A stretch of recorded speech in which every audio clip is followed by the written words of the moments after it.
The following podcast has been rated PGN. Parental guidance is neglected. Boy, it's been a long time since we've had a little father-son chat. I am your father. Father, if you can hear me, I failed. Don't let your mother smell that beer on your breath. She'll take it out on me. I'm here with my dad. I know what you're gonna say, son. And you're right. You're right. Who is your daddy and what does he do? I've abandoned my boy! Happy New Year, everybody. It is officially January 1st, and you are probably listening to the Parental Guidance Neglected podcast. If you are not listening to that, you have hit the wrong button on your search engine. Yes. And we appreciate you tripping This is not here. actually a parent guide on raising children. You have stumbled into the greatest father-son movie duo possibly ever. Maybe only, actually, too. So I want you to try an experiment right now, Jackson. I want you to pick up the your phone, and I want you to do a Google search. And I want you to go, father. Okay, hold on. Sorry, my phone is being weird today. That's all right. I understand you have Wi-Fi issues. I've heard about them in the pre-meeting, Yes, I do. the pre-production meeting that we had. The pre-show show. While he's Father? doing that, everybody, welcome to Parental Guidance Neglected. We're looking father, son. We're looking father, son, movie podcast, and then what is the first thing that comes up? Okay. And fingers crossed. Let's see if we've made it. The top result is a podcast on Apple Podcasts called Movies My Dad Made Me Watch. Okay, so that is technically, that doesn't sound like the father is involved. Yeah, it doesn't sound like it either. We have the second one that comes up is its own website, and it's called Father and Son Watch Horror Movies. Okay, which I feel like we could have worked on the title a little bit. We could have. That's not the best title. Yeah, talk about that. Yeah. Hey, Dad, can we do it? Let's do a podcast where when you and I like watch horror movies together. What should we call it? How about Father and Son Watch Horror Movies together? Yeah, we don't come up for an embarrassing one. I'm still scrolling, so we have some social media work to do. I think we do. We're gonna have to get it. We're gonna have to get it out there. But is there? I don't think there's another one. Is there another one? Is there? Not that I know of, and I feel like we're both pretty tapped in to the movie. Yeah, I have not online space. I have not. So I'm gonna still, until someone proves us wrong. We are the only father-son movie review. Not like there might be a horror movie review one, but right, which seems a little bit.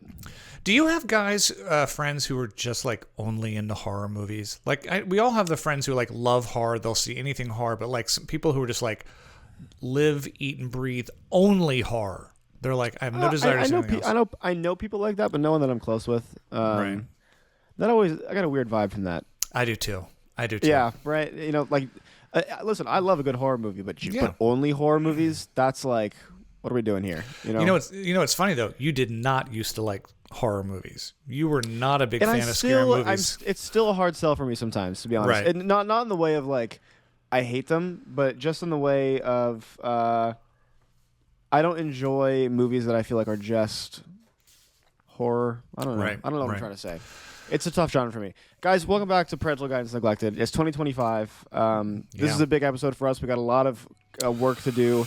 I know that I'm not back home right now, but I have been back home the past few weeks.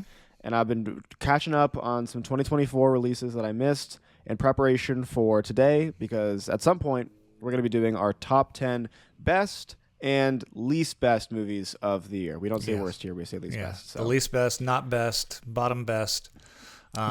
We don't use the W word, although it slips out sometimes, let's be honest, but we try.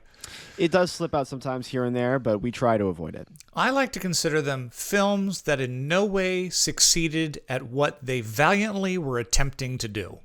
Yeah, making art's hard sometimes. It's and, making we can't all be winners. We've all made stinkers. We've all been there. So it's very hard. I always hate and I've been watching a lot of top 10 lists. I'm sure we all have because it's the end of the year. Not just movies and TV and music, but when it gets to what some people call the worst and we call the not best, I hate the guys who are just piling on in the most cliche ways. I don't know. And they're like, I was physically ill from it took every fiber of my being not to throw something at the screen. I'm like, let the hyperbole sometimes gets a little out of control when it comes to that thing. For a movie to make you feel physically nauseous, that's a pretty effective. It elicited, in fact, whether or not it's intentional, but that is a very strong emotion. In fact, little teaser, there may be a movie we talk about later that did induce some of those effects on you. Nausea. Here it is. It's me, Regan Burns, and Jackson Burns, two generations talking movie. As Jackson just alluded, we will be doing our top 10 list and our top 10 not best lists. Also, I'm going to be throwing a bunch of titles since it is January 1st that we're recording this. Hopefully you're listening to it not soon after. I'm going to throw a lot of projects that are coming out in 2025 at Jackson. Yeah. And we're going to do a little game here where we're going to call it anticipation test. There'll be a film, the project, a little bit about it, and then it's either can't wait to see it, going to avoid it like the plague, or the jury's still out. So it's either I'm buying tickets, trailer unseen. I'm not sure yet. I'm going to have to look into a little bit more, or you're going to kicking and screaming to see it. Now, as we know, if you've been listening, or you know me and my son, I see everything. If I have a couple hours and I'm like, all right, what is it like the first big movie of 2025 is Den of Thieves 2, which I think opens next week. I don't even think Jackson saw the first one. Den of Thieves 1. I didn't know what you're talking about. Yeah, it's a Gerard Butler. Dungeons and Dragons? Is that what you're talking about? No, Den of Thieves. It was like a heist movie from a few years ago with Gerard Butler. I'm going to go see it. Jackson's probably not. Right. So, I might not. I probably won't go see that. Yeah. So when I'm saying definitely not going to see, it means I'm probably going to see it anyways. It just means I know that I'm going to regret doing that. So just to leave you a little bit. There's a lot of movies that Jackson and I have seen and have yet to talk about together. If you follow either one of us on Instagram or Letterboxd, you may have already seen our thoughts on these. We told each other, try not to look at each other's Instagram and Letterboxd. Yeah, I haven't seen any of your stuff, so no, I haven't seen yours either. So these are some movies that you may know our thoughts on, but this is the first time we're collaborating heads, and I don't know if we're going to completely agree on all these. So I'm not going to go over all the films that I've seen since our last broadcast. You can always check me out on Regan.Burns Instagram and Jackson N. Burns on Instagram, and then follow us both on Letterboxd as well. And of course, you're following the PGM podcast. Come on, but the first film I want to talk about, and I kind of want to get it out of the way because Jackson alluded to some very strong feelings about it. We did go see what I think will most likely win at least 3 Academy Awards. Agreed. This year. This is going to be a big one at the Oscars. It's going to be nominated a lot. It's going to win, I would say, 3 of the majors, possibly 4. And that is Bradley Corbet's The Brutalist. This is the movie, if you haven't heard about, it's just opened in very limited release the last week of the year, so it qualifies for the Oscars. It is a critical darling, probably the most critically acclaimed film, at least from the early screenings at the festivals and to the critics. There is a little blowback on it, I've noticed online. There's some people who are going, the hype is not quite deserving. It is a 3.5-hour movie that is shown with an intermission in theaters. I don't know quite how they'll handle that when it's streaming. I guess that you can pause it whenever you want. It stars Oscar winner Adrian Brody as a immigrant to the United States, an architect who is by chance commissioned to build a giant community center for a wealthy millionaire played by Guy Pearce. and his journey through the artistic process of creation, as well as dealing with being an immigrant, Jewish immigrant in the U.S., and the struggle to bring his wife and their niece over to the U.S. It is hard for me to talk about The Brutalist without comparing what I consider two very separate chapters and feels. I feel like Act 1, before the intermission, is almost a different journey and story than Act 2. Act 1 deals more with his struggles alone here in the U.S. and finding his footing, taking menial jobs, how he comes across Guy Pearce, and how he gets this chance to thrive in America and possibly finally bring his wife over. Act 2 of the movie has a bit of a time jump, and his wife is here now. It focuses much more on their relationship and how she feels about America and the way he's being treated. And I would also say deals pretty heavily with themes of jealousy, artistic trauma, if not the pain and anguish of being an artist, and the pain and anguish of someone who wishes they were an artist. And then takes a very kind of pseudo-weird twist in the final 5 minutes of the film as well. So they're two very separate films. I think Act 1 succeeds much better than Act 2. Agreed. I will hold some of my other thoughts on that. But Jackson, I know this is probably one of your most anticipated films of the year, not only, I think, mostly having to do, maybe not so much with the story and the themes, but just the way it was shot, that it was done, such an epic and broad cinematic achievement.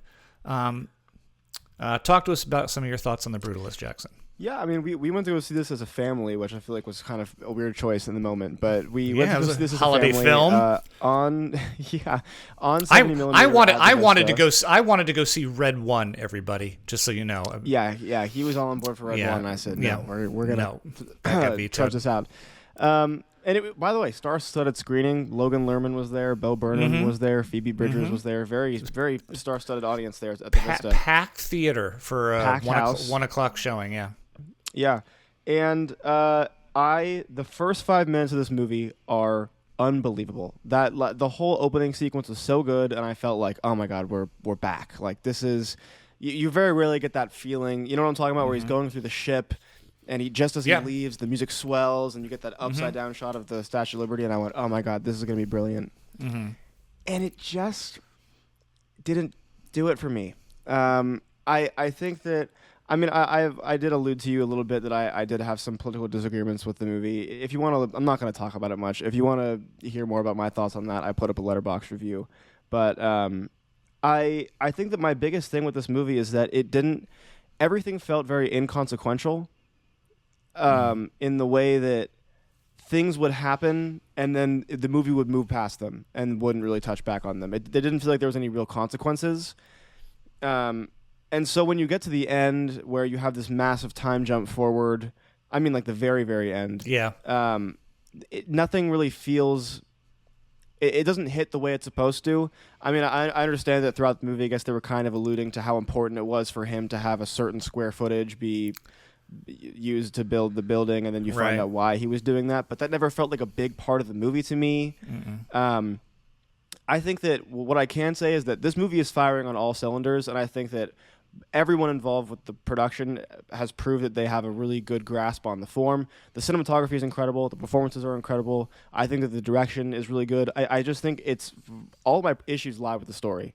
And it's written by him and his writing partner or wife, or I don't know. Yeah, I think it's writing partner. And so I don't know. I didn't really understand what it was trying to say. There are very clear themes of exploitation and what it means to have to try to make it in America, especially as an immigrant, and who really wins at the end of the day.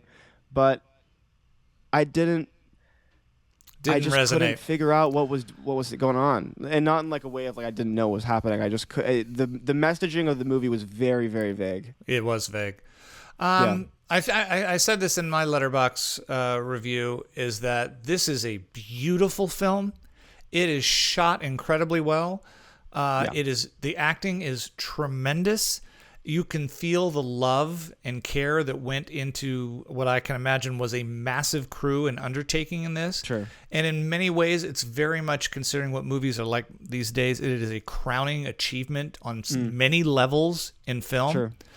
On the flip side of the coin, it feels very self-indulgent. It feels like a kind of a ego project. This movie did not have to be 3.5 hours long. Yeah. And you know I love long movies, so it means something when I say that. Like, No. it did not need to have that long. There are scenes that I literally, a scene would finish and I would go, they could cut that 10 minutes and it would not have affected the story, my feeling of the characters, or the advancement of the emotional journey. And when I thought this movie was great, it was usually something that involved Adrian Brody in the first half. I think Agreed. I think he is a lock to win the Oscar. I think that, unfortunately, because I really do feel like this is kind of a self-indulgent project, I do think Brady Corbet is going to win Best Director. And then I also think this has a bit of a shot in the other major categories of possibly screenplay. Possibly. I think cinematography as well. And if we're talking technical. And cinematography. That's the fourth one I thought, movie of the year, regardless of my thoughts of the movie. Yeah. It is gorgeous, but Which is such a shame. So, while the look of the film, the shots, the lighting, the performances, especially I think by Adrian Brody, I don't know if I was blown away by Guy Pearce, who will get a nomination as well, as much as everyone else is. I thought he was good. I didn't think he was that captivating. There is a massive character switch with him in the second act, and it kind of felt like it came out. Yeah, it felt a little bit forced to me. It felt forced, and it came out of nowhere. And then I think Felicity Jones is very good. She'll get most likely nominated as well, I don't think, but win. So while on the one spectrum I have what I think is an A+ film, I also have to look at the other side, which I think is just really, really self-indulgent, narcissistic project. And everything I've heard about him is that, again, I'm just hearing from the industry, he's a bit of a my shit don't stink kind of guy, and I kind of felt that on screen a little bit, like I can do whatever I want, make this as long as I want. I'm meeting in the middle, and although it's a film that I did not really enjoy, I cannot default all the professional just craftsmanship that's on screen. I'm giving The Brutalist a C+. It will not be on my top 10 list of the year, and it is on many people's lists. Many people's, sure. I think me and you are pretty much in agreement. I'm a little bit harsher because I think that, again, like you said, a technical masterpiece. I have a lot of respect for everyone involved just because of what this movie is and what it means in the scheme of movie making and filmmaking now, like you said. But when it's good for a movie to make you question your politics and the movie's themes and stuff, but I didn't find myself wrestling with the themes. I found myself wrestling to figure out what they actually were, and that was my problem. Was what the stance was, what the sentence was that what the movie tried to say. And so I'm gonna be a little bit harsher, and I'm gonna give The Brutalist a 4. 4. All right. Yeah, it does not make my top 10 of the year list. Yeah. Not to be shocking. Yeah. How sad were you, Jackson, that this did not end up being what you at least hoped it would be? Were you like? I think you could tell afterwards that I was pretty upset. Yes. Yeah. I was gonna let you describe. Yeah. He looked like someone had strangled his cat walking out of the theater. Yeah, I just kind of hung my head, and I mean it's difficult because I wanna like this so bad, just on the principle of bringing back a lost film form, and I love long movies so much, and I love that he's been a defender of making long movies for adults who want that kind of thing, because that's my demographic, and to come out of it and be like, I don't know if it needed that, I don't know if I even enjoyed what it had to say, that was a hard feeling, and so. I don't know. Someone to look out for in the future. I think that I would love to see this at least win cinematography and maybe some other technical, maybe costuming and production design. I think. The production design. It's, I mean, the so sets. Good. I mean, just the fact that the stone. Unreal. It's unbelievable what they built for this thing. Absolutely unbelievable. The last thing I'll say on The Brutalist, Jackson. what did you? I think I even asked you about this a bit. What about the audience reaction? We were in a packed theater in Hollywood, obviously filled with industry people, and I felt like at the end of the film, it was very tepid in there. Like I was almost like, what am I going to do when everyone starts clapping and giving this a standing ovation? And there was no Everyone applause. Kind of just left. Yeah, everyone just kind of got up and and milled out. And I was expecting, I don't know, I was expecting some, and I'm like, oh, this film. But did that shock you at all? Because it's supposed to be this massive epic of a movie. That's like decades spanning life story of this guy who tries to make it in America, and it felt like by the end I think everyone felt a little bit lost, and not to say that people didn't like it still, but I think that I could feel the audience was kind of like, all right, well let's go and talk about this at dinner. That's the vibe that I got from the theater. Yeah. Okay. Well, again, I've landed in the middle. There's a lot to be admired here. There's a lot to really, I think, resent. That's a weird word to say when you come out of a theater, but I do feel like I resent some of the overblown hype on The Brutalist that I think it's receiving. Well, if The Brutalist was one of Jackson's most highly anticipated movies, at least of the second half of the year, I know that the second runner-up, or very close, most anticipated movie for Jackson was Robert Edgar's Nosferatu. Yes. A very strange film to open on Christmas Day. Right, yeah. For those who don't know, and we're like, why did that movie open on Christmas Day?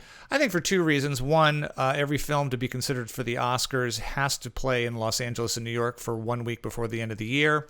I think that the studios are probably expecting there to be a build in Nosferatu, kind of be the main box office draw going into January and February. Yeah.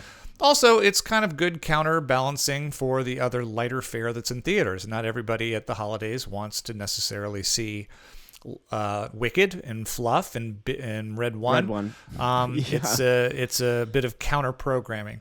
For those who don't know, Robert Edgers, he's one of the most acclaimed young new directors here in Hollywood. I had the actual honor of seeing Nosferatu at the Directors Guild and saw him afterwards in a Q&A with his producer Christopher Columbus. And then Jackson went and saw it with his daughter among the common folks. So with my daughter, wow. Oh, my daughter, not his daughter, my daughter. This is news to me. I didn't know. Congratulations to me for my daughter. Nosferatu, if you've been living under a rock, stars Johnny Depp's daughter, Lily Rose Depp, and Bill Skarsgård, completely unrecognizable as Count Olaf the vampire, and also with Orlok. What did I say, Olaf? Which I think is a cartoon vampire. Yeah, that's the snowman from... Yeah, the snowman from Frozen. Yeah.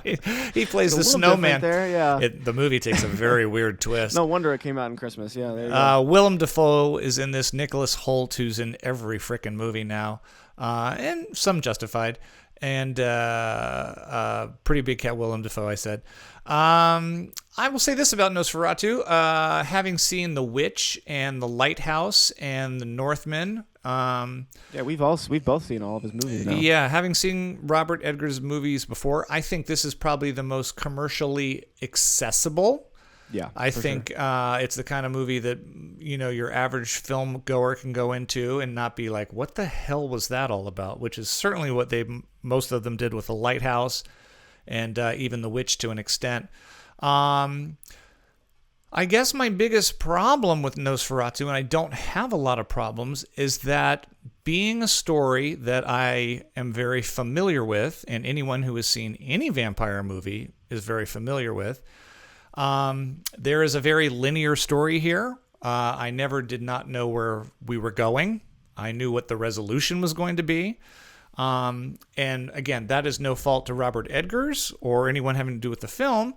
But when you're doing a remake or telling a classic story and there's going to be really no new twists here, this is your straight up vampire story. He's obsessed with a woman. He gets in her head. He travels from his homeland of Transylvania, finds her in England, and a doctor and a husband, and They all get together and they conquer the vampire, and there's Renfield, and he's crazy and says weird things. My biggest problem with Nosferatu is I walked out going, as beautiful as this film looks, and it is gorgeous, and it is well acted, I just kept waiting for Robert Edgers to turn the page and go, you think where this is going? Well, guess where it's going now. And just to twist the story or tale somehow. I know that's a big pet peeve. I really did enjoy Nosferatu. It is very scary. Everyone is first rate here. Lily Rose Depp is amazing what she does with her body in this.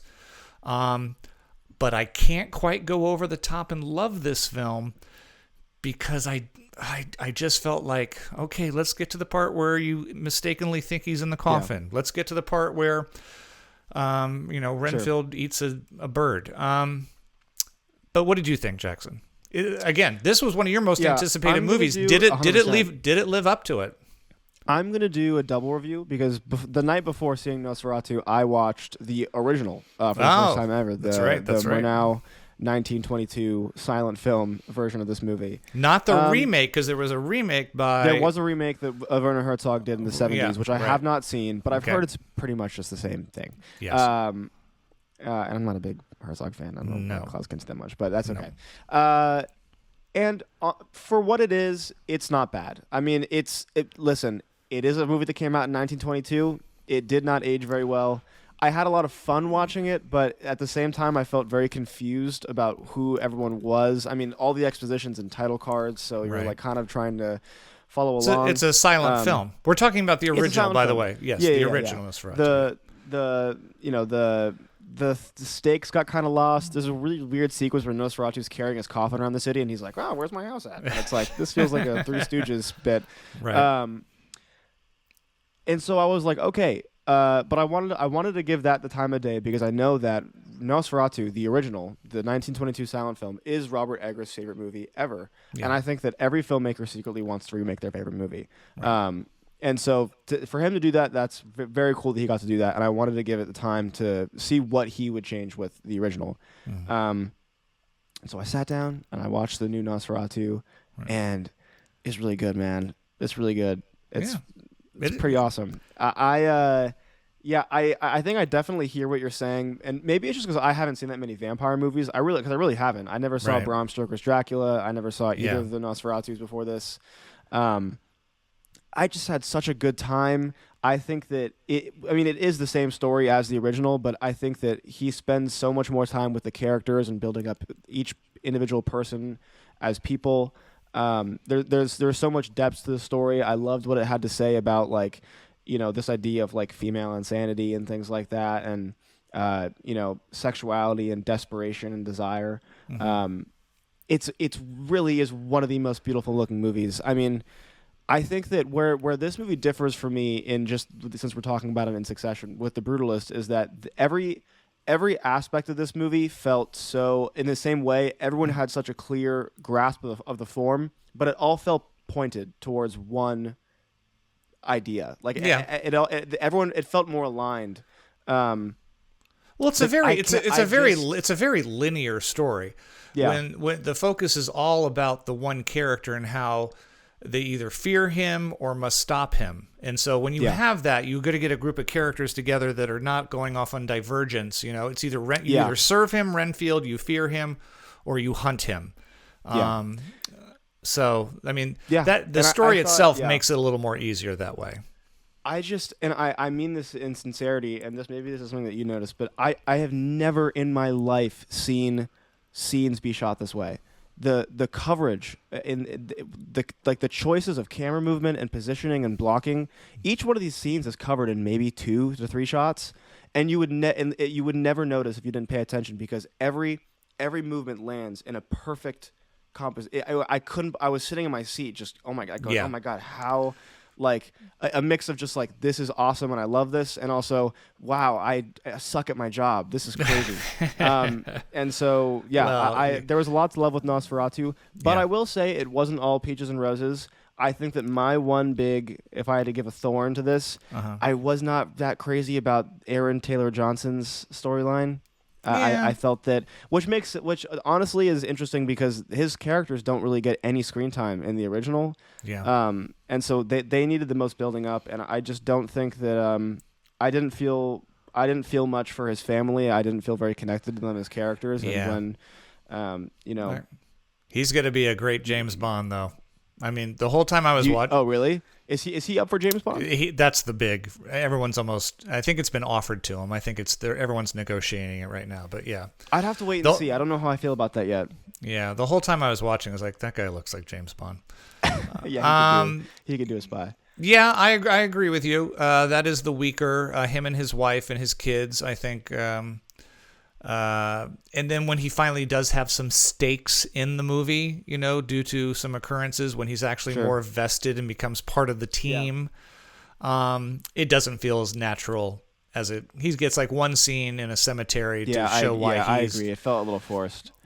I will say though, and I remember this very vividly, he gives one look in this movie after things have kind of gone bad, and he doesn't have any lines, but it's just one close-up, and it just of his face, and it was brilliant. I was like, oh my god, I got everything I needed to get from that. So I know I'm dogging on him a little bit, but still really good stuff overall. Yeah, unfortunately, I just cannot go as high as I want with this. Spoiler alert, this movie is on my honorable mentions of the year. Ooh, wow. It did not sneak into my top 10. It's right there on the cusp in honorable mentions. Again, because on a personal level, if it's my top 10 movies, and maybe again, Jackson, I've seen Bela Lugosi's Dracula. I've seen Frank Langella from the 70s do Dracula. I've seen Bram Stoker with Gary Oldman. I just felt like I'm kind of watching an incredibly beautiful, incredibly well acted, really visual, stunning and scary version of a story that I feel I've sat through many a time. So with that said, I give this movie a very, very strong, highly recommended B. Okay. I think we're not that far off. I'm going to give this movie an 8. However, it is the kind of movie, the second I saw it, I was like, I want to watch this again. And it may or may not go up, so we'll have to see. But I definitely plan on seeing this again before it leaves theaters. Will you? You'll see it in theaters. That's what I'm gonna say. A lot to learn in theaters. Yeah, I think just I want to sit down and focus more on just camera work because I think it was just so impressive. Gotcha. There's word circulating, and this probably won't even get made, but there is word circulating that he is looking into maybe doing either a remake or a sequel to Robert Eggers to Labyrinth. Thoughts? I am not a fan of Labyrinth. Me either. Is he making it with puppets? I don't know. If in my heart of hearts, this does seem like the kind of thing where it's like some Hollywood exec said that maybe they were thinking about him to do it, and then it just got spread around. But is he gonna have? I don't think he can't have David Bowie. Yeah, he can't have David Bowie. Is he gonna have someone else do a song? Like, is he gonna have Mick Jagger sing a song? Mick Jagger. Yeah, maybe Mick. Mick used to be an actor. He did a couple films back in the 70s and 80s. I didn't know that. Yeah. Huh. And it wasn't bad. Playing Mick Jagger. Learn something new every day. Yeah, sure. Still to come, Jackson and I have a couple more films that I just want to touch base with Jackson on a little bit later. We saw a foreign film called Seed of the Sacred Fig. I'm anxious to hear his thoughts on that. And we sat down and we watched that Netflix documentary, Will and Harper. I'm always excited to see how people feel about movies that we've seen. Sure. A couple films that I know Jackson has not seen. I'm not going over all of them. I do want to let you know I finally saw the Bob Dylan biopic, A Complete Unknown. It is exactly what I thought it would be. Immensely average. Timothy Chalamet does a wonderful job as Bob Dylan. Edward Norton is great. Everyone involved is great. It is a very standard play-by-play biopic, and I feel it's Hollywoodized a little bit too much for me. I'm a little too much mystification. Like the festivals couldn't have gone exactly like this. There's a screwball thing at the end about how they're trying to pull the plug on him because he's playing rock and roll at a folk musical, and I'm like, that is not the way that went down. That's what I thought when I heard that they were doing the whole, like, a lot of the plot was going to be like Bob Goes Electric. I kind of lost interest a little bit, where I was like, that feels like the obvious choice is to do that. You know what I mean? Like, that's the conflict, is him. But Yeah. I don't know, man. It's going to get. I'll try to see it. It's going to get some Oscar nominations. I think the only one it has any shot at is possibly Timothée Chalamet, if he can upset Adrian Brody. It's a C- for me. It's a very passable and very forgettable biopic. The other movie that really, really was pushing hard for Oscars, and I'm going to tell you right now, I don't even think Nicole Kidman's going to get a nomination for this. And if she does, she's going to barely squeak in, is the movie Baby Girl. This is the movie with her and I forget the young gentleman from Zone of Interest. Zone of Interest. The Triangle of Sadness. The Triangle of Sadness. Thank you for correcting me. And Harrison Antonio Dickinson. Banderas. Is that what his name is? Something like that. Yes, very good. Good pull, Jackson. Baby Girl is a super over-the-top erotic film that I didn't find sexy. I found weird.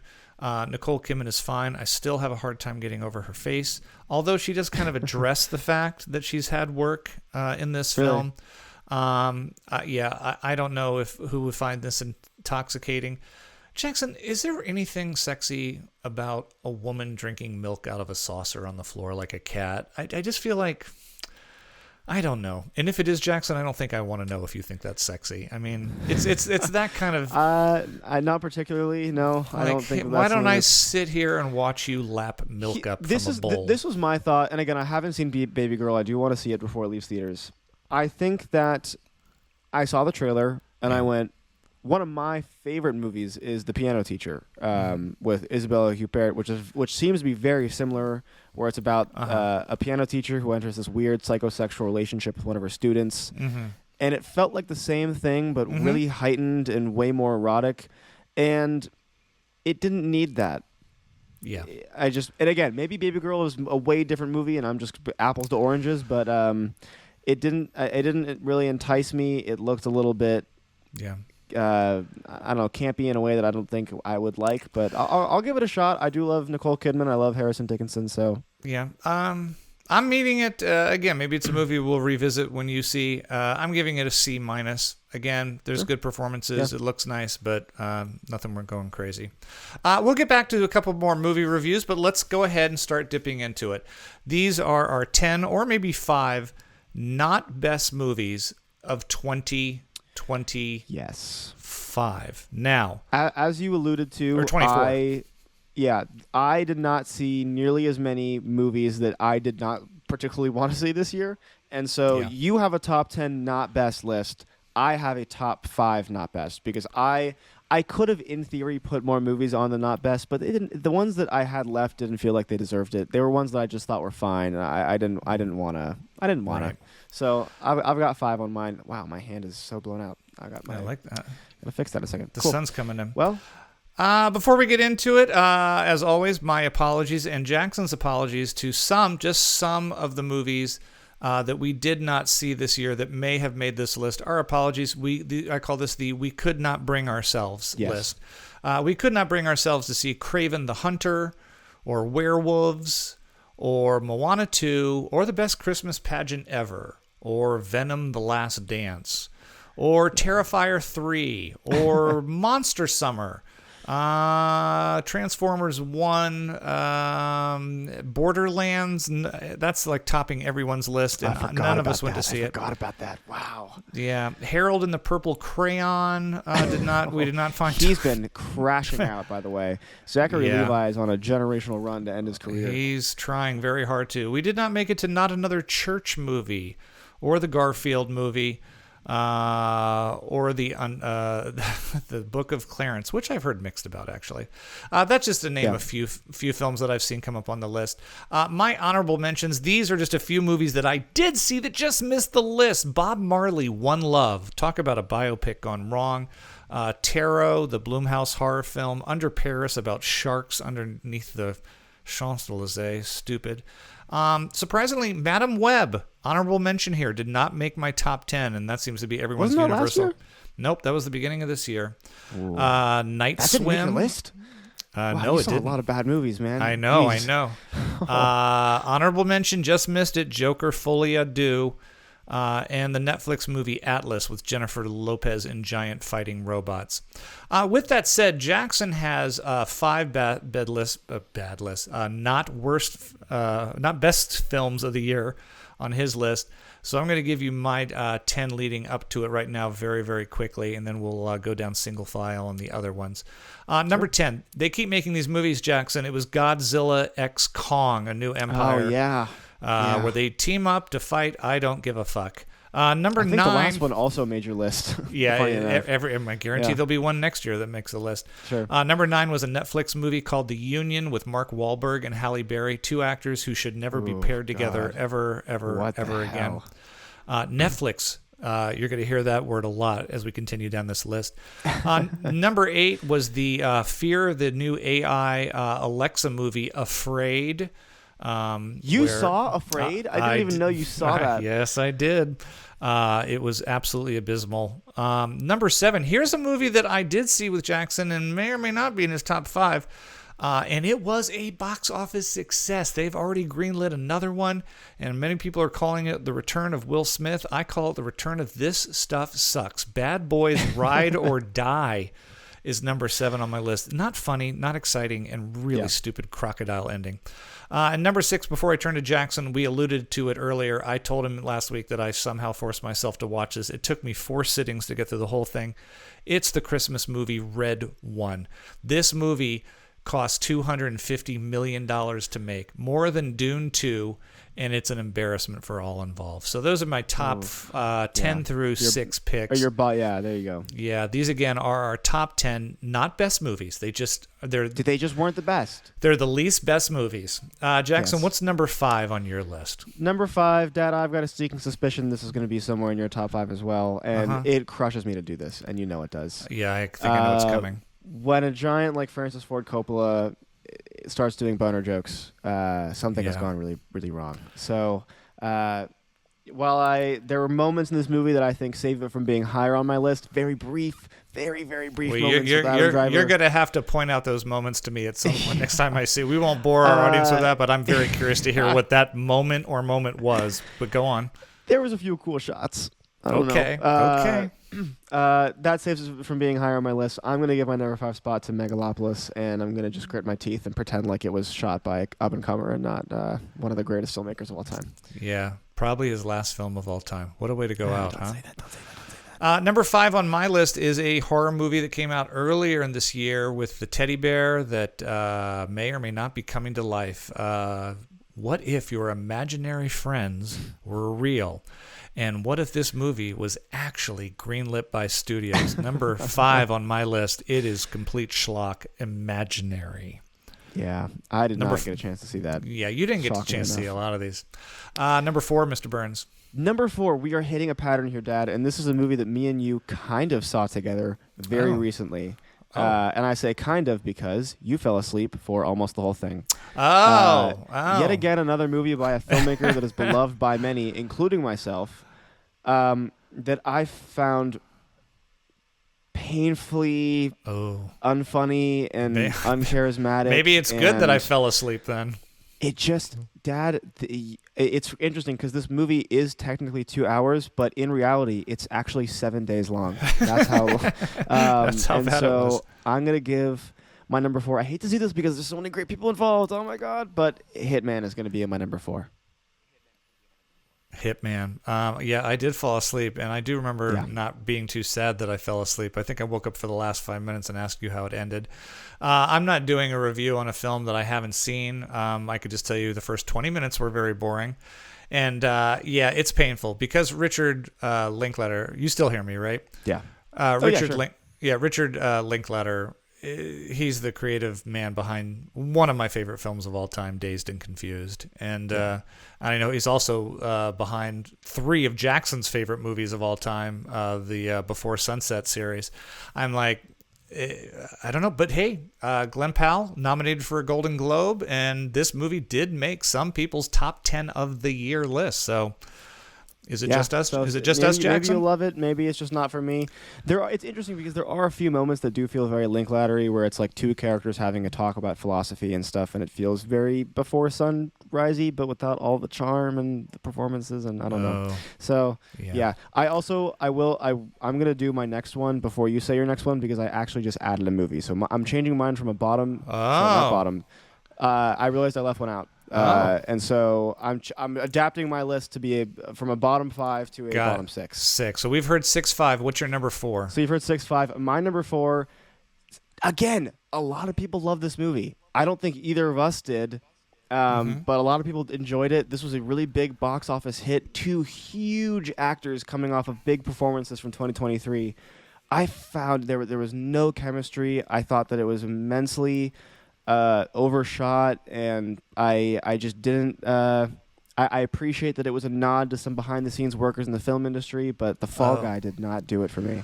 Yeah. I did not like The Fall Guy. I don't think I hated it as much as you, but I was like, it was immensely disappointing. And people loved that film. They loved it. I know, and people love it. Yeah, the people who saw it, I think it's to be honest, and I mean this in sincerity, I think it's a testament to how little artistry we have in blockbusters nowadays. You know what I mean? I'm seriously though, like I mean, you don't see things like that often anymore. Yeah. So I don't know. The Fall Guy. All right. Number 4, The Fall Guy. Number 4 on mine, if Richard Linklater really disappointed Jackson, it pains me to say that anything involving one of the Coen brothers would make this list. They obviously went together, one of the best. are 2 of the greatest filmmakers of all time. But Ethan Coen went solo this year and did a project called Drive Away Dolls, which shockingly has a horrific performance by Margaret Qualley, who also is going to be probably Oscar nominated for The Substance. So what a year she's had from Up to Down. This is a ridiculous lesbian road trip picture that is not funny, tedious, and wants so hard to say nothing or say something while saying nothing. Number 4 for me is Drive Away Dolls. Stay away from it. Yeah, I mean, I did not see it, but I have noticed that it's starting to get a cult following. It's becoming one of those movies where it's like you'll see it playing in art house theaters in 10 years to a sold-out theater of people who love it, but I don't think that it connected with a lot of people en masse. So, no, it was bad. Number 3 on your list, Mr. Burns. Number 3 on my list, listen, you knew it was going to show up. You already said it on your list. You said it better than I could. I don't think Will Smith is funny. Not in I this. will say the camera work in this movie saves it from being a little bit higher because there were some really cool shots here and there. They do fun camera work. But Bad Boys Ride or Die is going to be Ride or 3. Die. Oh man, they're coming back too. You know they're going to be more bad and more ready to die in whatever iteration more is ready next. to die. Number 3 and number 2, I'll start with 3, are both Netflix movies. Tyler Perry, I can forgive for putting on that stupid dress and doing the Medea thing. He should not be doing erotic thrillers a la Fatal Attraction or Basic Instinct. Mea Culpa is an absolute laughable train wreck. Kelly Rollins, who gets sucked into the is he or is he not a murderer, my client. This is a tired cliche. It's been done a trillion times, and it is so poorly acted and so poorly written. Number 3 for me is the Netflix movie Mea Culpa. Number 3, Mr. Burns.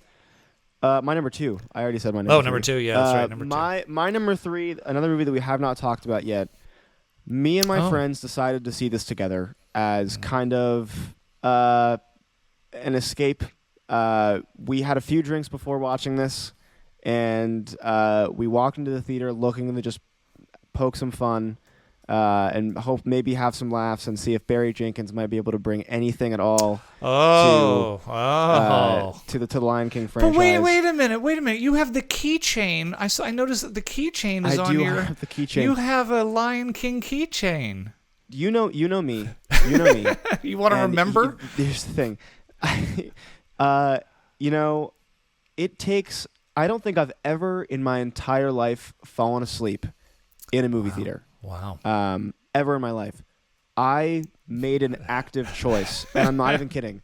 I made an active choice to fall asleep for the second half of this movie because it was unbearable. Wow.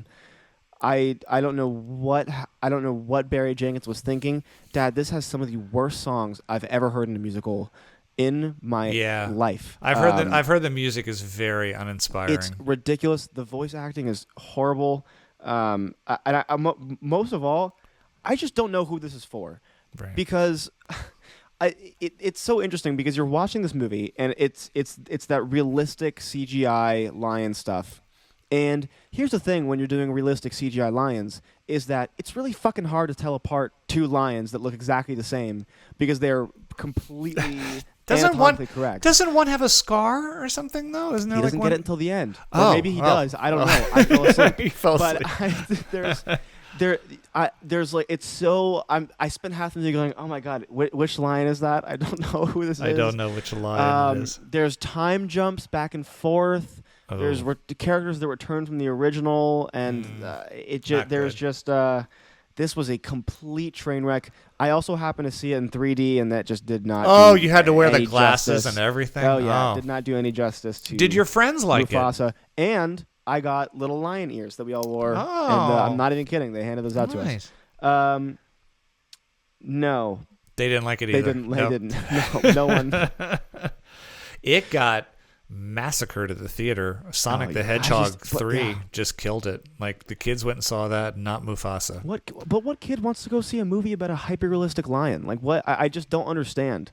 It's this trend is so odd to me. Wow. Yeah, All right. I don't know, man. Number 2, what's the full title? Mufasa: The Lion King Journey or something? Or the well, let me check my keychain. My keychain My keychain says it. I have a little Lion King 3D keychain for seeing it. All right. By the way, opening day 3D, prime time at the theaters. Right. We were the only people in the audience, with the exception of one couple. Wow. Not even a kid. Boy, the studios really, really underestimated the desire for a Lion King prequel. All right. Yeah. Number 2 for me is yet another Netflix movie. This one came out really early in the year. Kevin Hart can be funny, and I guess he can be an okay actor every once in a while when he tries something straight. This is not The Project. This was the heist movie called Lift. If you want to be bored watching him and a crew of people decide how they're going to go Ocean's 11 on steal a loot from an airplane, knock your socks off. This is tired within the first 10 minutes. It is excruciatingly bad. Kevin Hart not having a good year with Lift and Badlands. They better shoot out another Jumanji pretty soon, or he's going to be destined for a TV sitcom. Number 2 for me is the Netflix movie Lift. Number 1, sir. What is your top number 1? My number 1. Not best movie of the year. Yeah. Fans of the show know that I historically have left my number 1 spot for movies that I really disagree with heavily. That I don't. I don't mean like I didn't enjoy it. I mean that there's something this movie had to say that I just didn't sit right with me. Right. And I think that when we first saw this movie, I tried to be very polite about my dislikes about it, and I'm going to continue that because I think that in a vacuum, there's a lot of technical aspects of this that could be considered cool, but unfortunately not a single one of them service the story in any capacity. This movie is pretentious. It's full of itself. Oh, no. I think that and again, I alluded to it before, I think that it had some really weird things to possibly say about women and victimization and cancel culture, and at least at a minimum was not clear on their stances on those things. And so my number 1 of the year goes to what some people are saying is the sleeper hit of the year, Strange Darlings. Wow. And you know what? I have seen that popping up more and more on top 10 lists of the year. It's been, if you were to say, what is that one movie that was way under the radar that did not perform that people are now coming out of the woodwork and finding and liking and actually elevating to a top 10? It's Strange Darling. It did not make my top 10 list. It was not even an honorable mention. But I did appreciate it, I think, a little bit more than you. And again, I've told you this a million times. I think you're just smarter than me and more intelligent than me. So I think sometimes we walk out of a movie and whatever the filmmaker was or was not trying to say, or however you interpreted it, sometimes I walk out and go, wasn't the car chase scene cool? Like I'm just not that intellectual guy, but it affects you more. No, I think.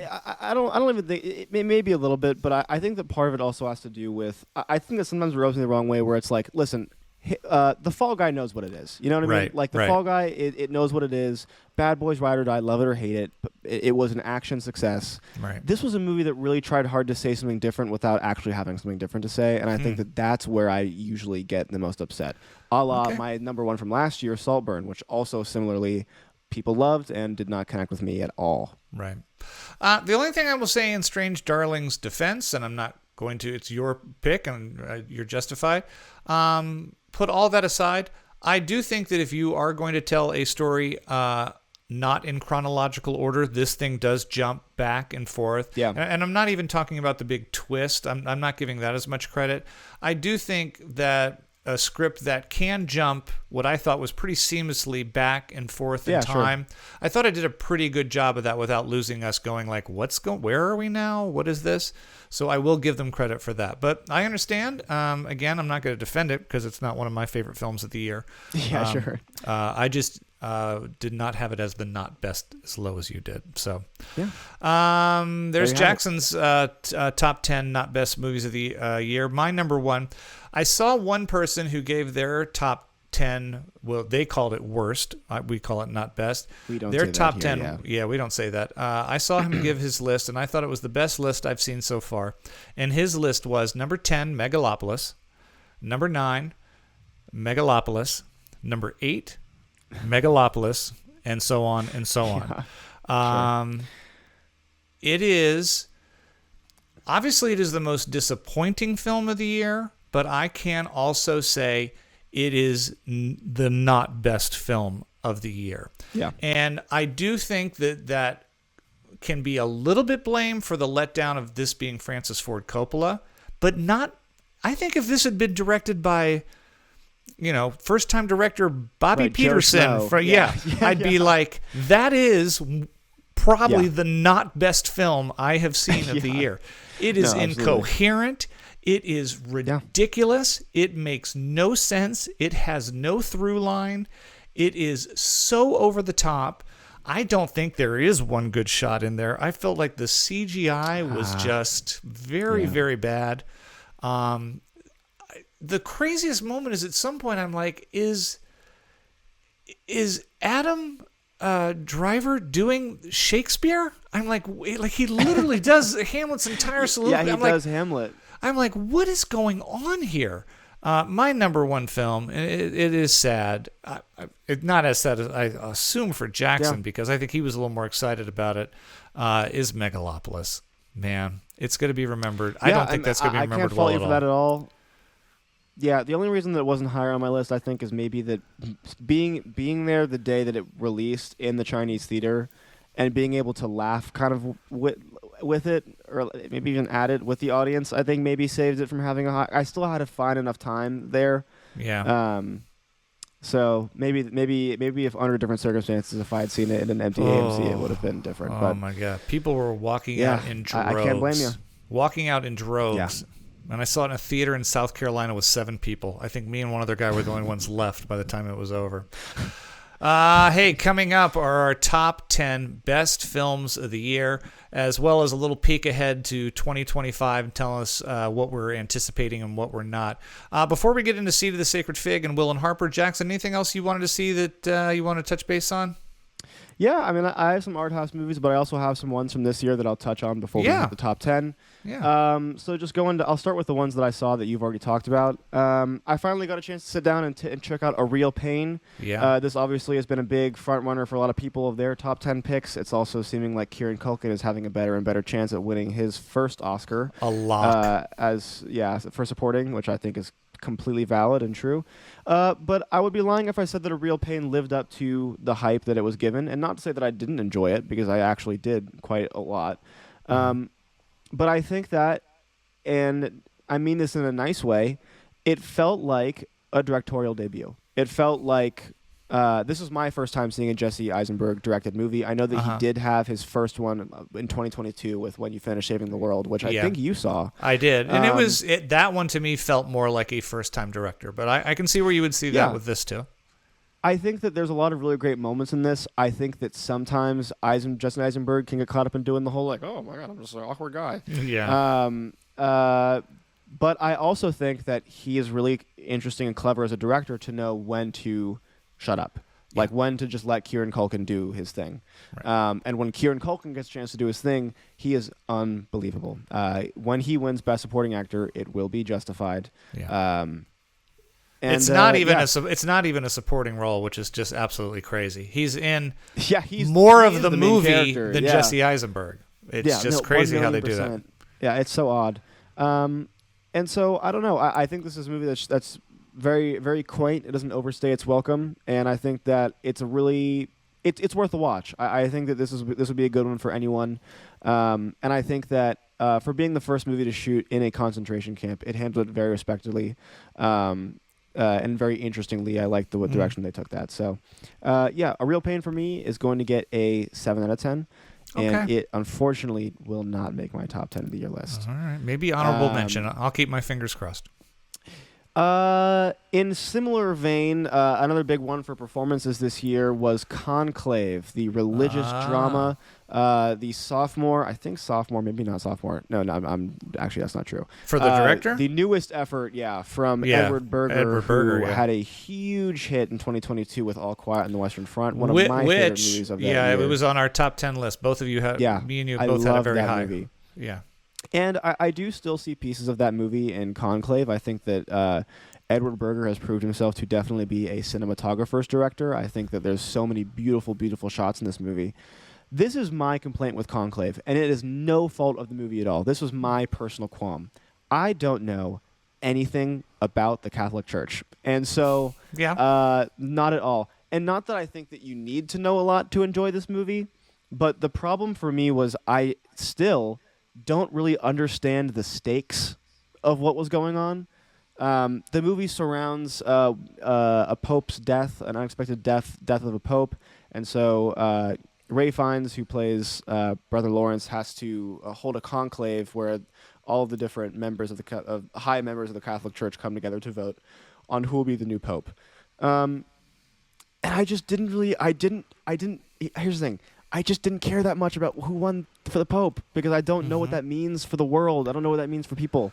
And maybe that makes me a little bit ignorant, but I don't think the movie did a good job of making it clear what was at stake either. With that being said, I think that Ray Fiennes was very good. I did find that Stanley Tucci was maybe a little bit miscast in this. I don't know if I bought him as his character. Not to say that it was a bad performance. I just didn't really buy him as being a member of the Catholic hierarchy. Well, I don't know. Yeah, hierarchy. Isabella Rossellini, however, completely steals the show with one of the best female performances supporting of this year. I can see her definitely winning a nomination for this, even though she is not in it for very long, which is, by the way, what a supporting role does. So yeah, I don't know. Conclave didn't. I don't think it lived up to the expectations that I had for it. I think it's beautifully shot. I think it has really great performance moments. But at the end of the day, I just don't know enough about what was happening to. What did you think about the twist ending? Because I've already talked about this on here. It ruined the movie for me. It took it down a notch. I felt the ending was abrupt, weird, and didn't do anything to impact the story. I agree.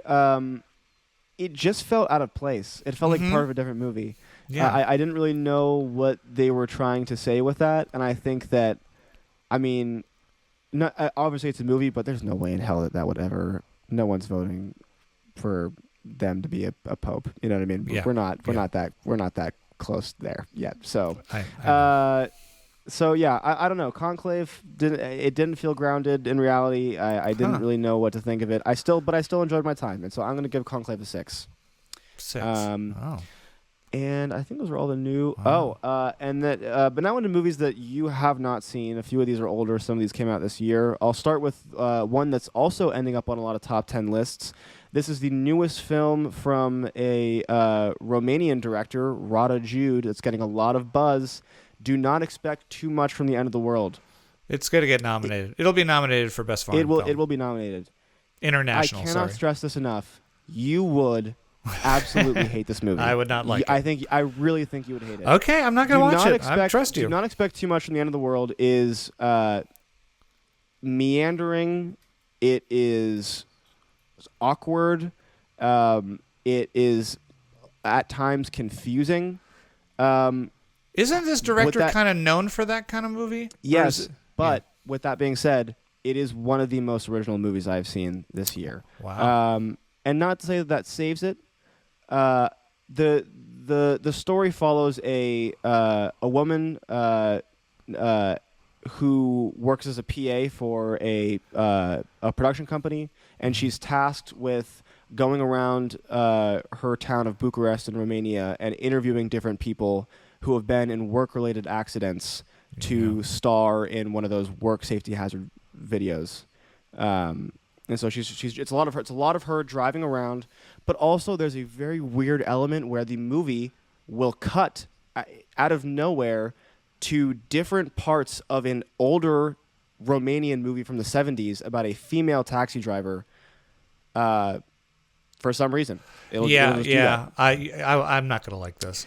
No, you would not. I'm not gonna. And not just that, but the last 30 minutes of this movie are a completely uncut, static camera filming what ends up being the work video.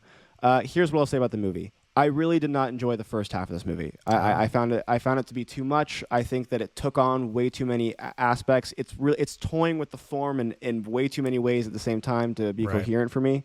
But I think that what saved it for me was the last 30 minutes. I think that one take in the static grounded camera. the movie really difficult to sit through.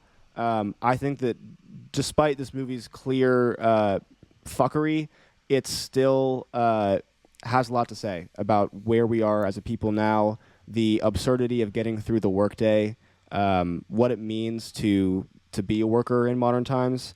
And so while I wouldn't recommend this to most people, I am glad that I watched it, and I'm going to give Do Not Expect Too Much from the End of the World a 6. Okay. Oh, I thought it was going to be higher than that.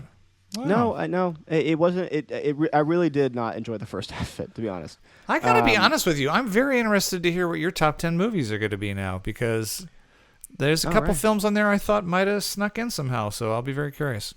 Continue. Yeah, well, yeah. I'm just gonna breeze through my art house corner real quick, so I don't take up too much time. We can get to our top 10. Evil Dead 1 and Evil Dead 2. I teased it last week. I sat down and watched Evil Dead 2 with the at Fulci baby on Letterboxd, the guy that I know who has now completed watching Evil Dead 2 every day this entire year. Evil Dead 1 I watched by myself. It's good. It's amateurish. The way that the guy described it, Evil Dead 1, he said it's like a kid playing with his dad's gun, where it's clear that Sam Raimi doesn't really know what the power of an image is yet. Yeah. And then I watched Evil Dead 2. Dad, it might be the most fun I've ever had watching a movie. Really? Unbelievable movie. Well, I could not have loved it anymore. I had such a fun time. The guy I watched it with tend had not to great like commentary the whole time. Yeah. You tend to not like crazy over the top movies though, and that is very over the top. No, but I loved it. It was over the top in all the best ways because it was over the top sincerely. That's what sold it. Yeah. The sincerity of it, so clearly inspired by Sam Raimi, by the Coen brothers, his work with the Coens.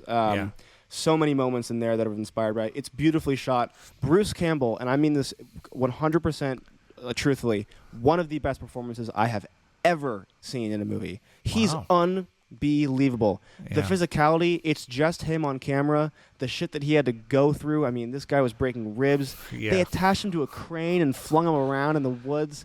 It's so insane. It's hilarious. Yeah. It's suspenseful. And it is, most importantly, one of the most entertaining movies I've ever seen. Evil Dead 2 gets a 9, a very high 9 from me. Wow. I will be very curious if you sit down and watch Army of Darkness, which is the third film. And then we both enjoyed the reboot from last year. I think we both. Although it's a very different kind of film, I don't think it's as silly or as funny. No, it definitely wasn't. It has moments of levity in it, but it's definitely it was a good remake, but I don't know if I'd put it on par with it. Wow, look at you! You are coming around to horror, aren't you? Yeah. See, me and my buddy. Hold on to interrupt. Did you see Cabin in the Woods? I did. Did you like? Oh yeah, I did. I did enjoy Cabin in the Woods. I thought it was good. I didn't love it, but I thought it was good. With the scientists, and they have all the different... I think that I liked the first half a lot. I think it kind of lost itself towards the end. But I did enjoy it. I only ask because a lot of people say that movie kind of pays homage to the same kind of style 100%. and feel of Evil Dead 2. Very much inspired. All right, go on. You were saying, I'm sorry. Me and my buddy decided to kind of catch up on some of our Coen movies that we haven't watched yet, and so I did a True Grit into Inside Llewyn Davis double feature. True Grit I won't spend too much time on. This is obviously a reboot of the classic Western film, and it's really difficult to make a Western movie when you're the Coen brothers and you also made No Country for Old Men. Right. It's really, True Grit's good. It's a fun enough time. Jeff Bridges, I could barely understand the whole movie. No. Haley Steinfeld is fantastic. I mean, a great child performance. And I did find both Matt Damon and Josh Brolin very, very funny. But ultimately, it felt inconsequential and a bit vapid. I remember. But it's a good time. And so True Grit for me is going to get a 6. Yeah, I remember being kind of middle of the road with it. Like, forgettable, but fine to watch. Yeah. The other one? You saw Inside Llewyn Davis. This is, some people say this is their best movie ever. And I do not agree. Inside Llewyn Davis is a good movie with a lot of fantastic moments. Would you believe me if I said that my biggest problem with this movie is that I think the cinematography is terrible? I did not at all enjoy the way this movie was shot. Is it their normal cinematographer that they used? It is not. Roger Deakins was not involved. It is the cinematography from Amelie, which is a beautifully shot movie, but he kind of does the same thing here. Very similar look as far as like the weird skin tones and stuff go. And it just doesn't work because it's a story about gritty, like folk, like Bob Dylan era folk music. Right. So that was my biggest complaint. This movie does have an absolutely genius ending, though. The Coens, there's one thing you can say about them: they know how to wrap it up. Right. I mean, Oscar Isaac is incredible in this. So props are due. Also, Adam Driver, very small supporting role in this, is hilarious. Laughed my ass off. So Inside Llewyn Davis to me is going to get a 7. I wouldn't say it's their best, but I'll tell you what, it's certainly not their worst. Gotcha. Okay.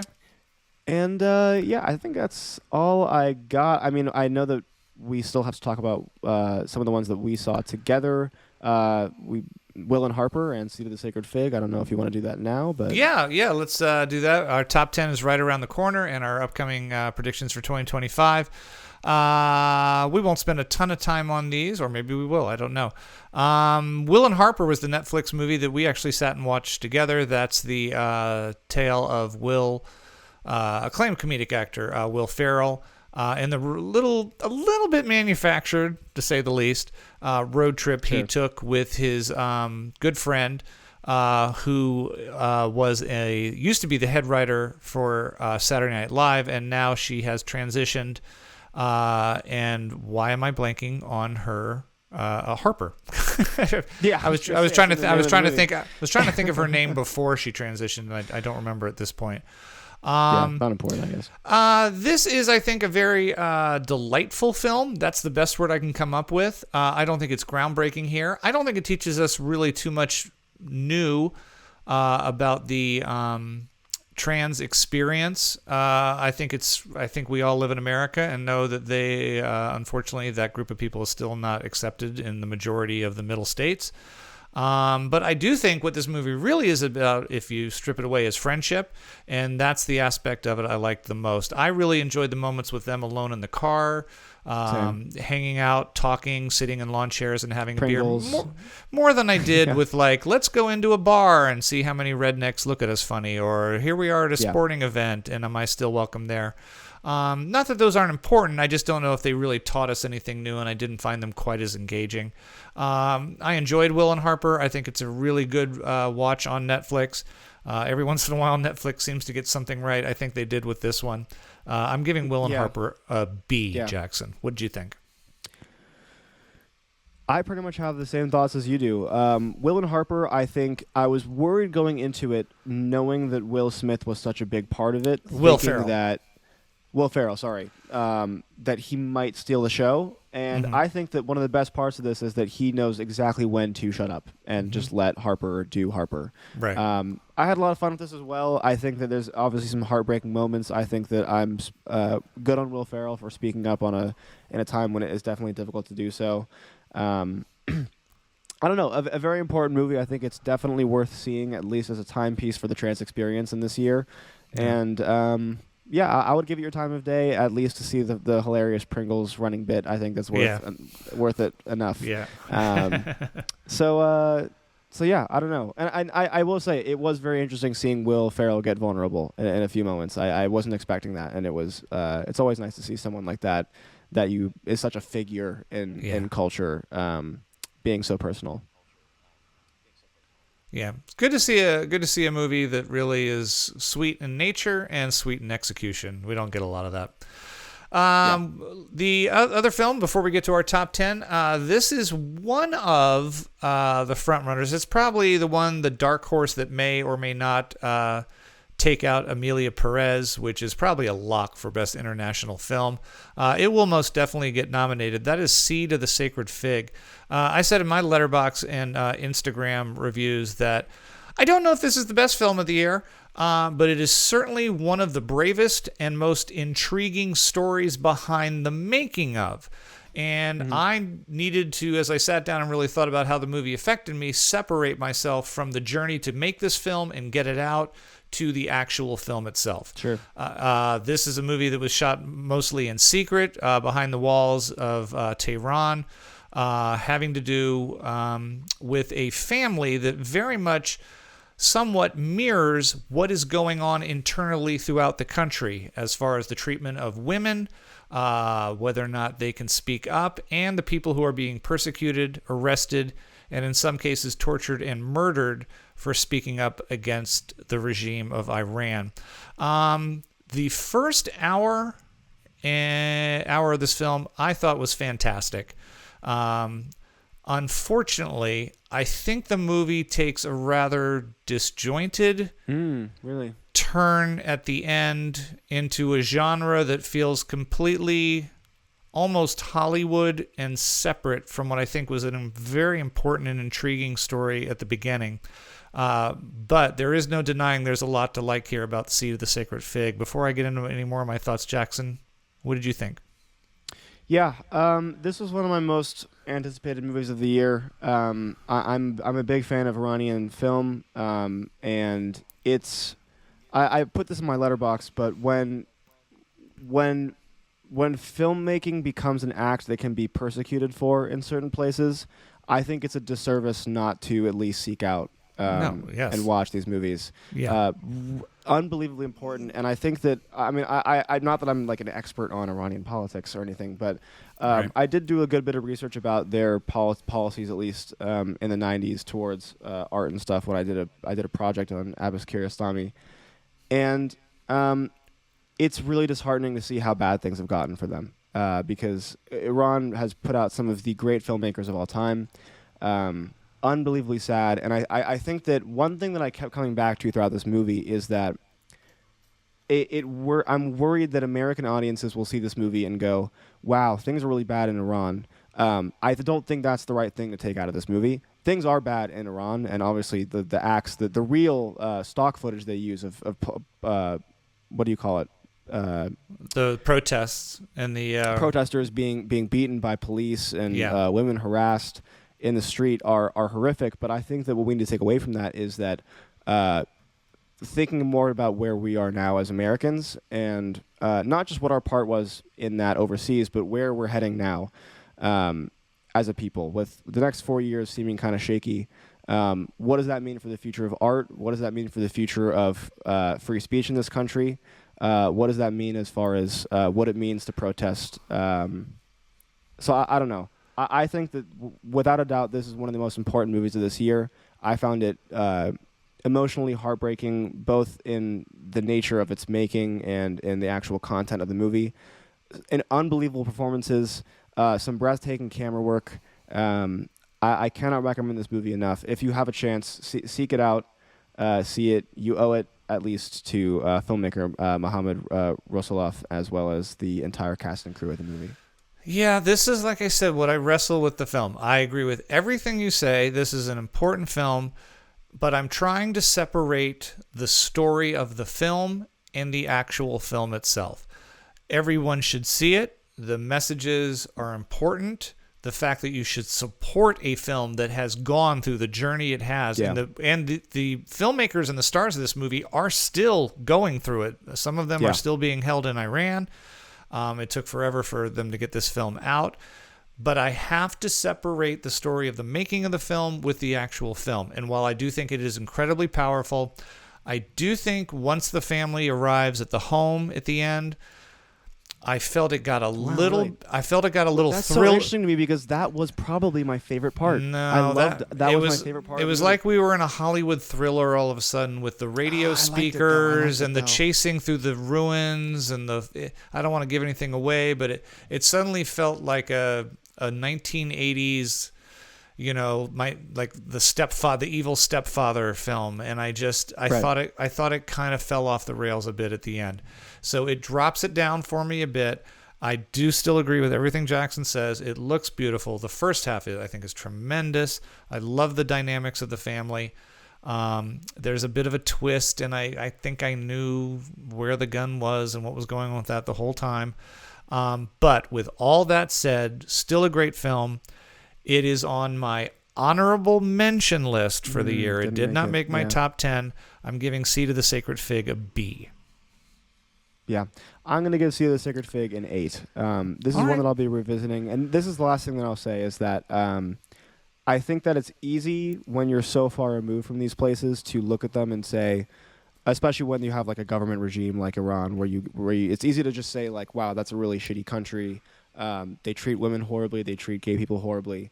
But it's important to remember that there are still individuals out there who fight the good fight. Well Iran is a beautiful country full of beautiful people, and I wish the best for them. So I told you he's more intelligent than me. Okay, I'm gonna go. I don't think that's true. I'm gonna go see Minions 7. He loves all Iranian filmmakers. Hey, maybe Minion 7 is going to have a lot to say about Iranian governmental policy. So you never know. Set my minions free. They really have been persecuted.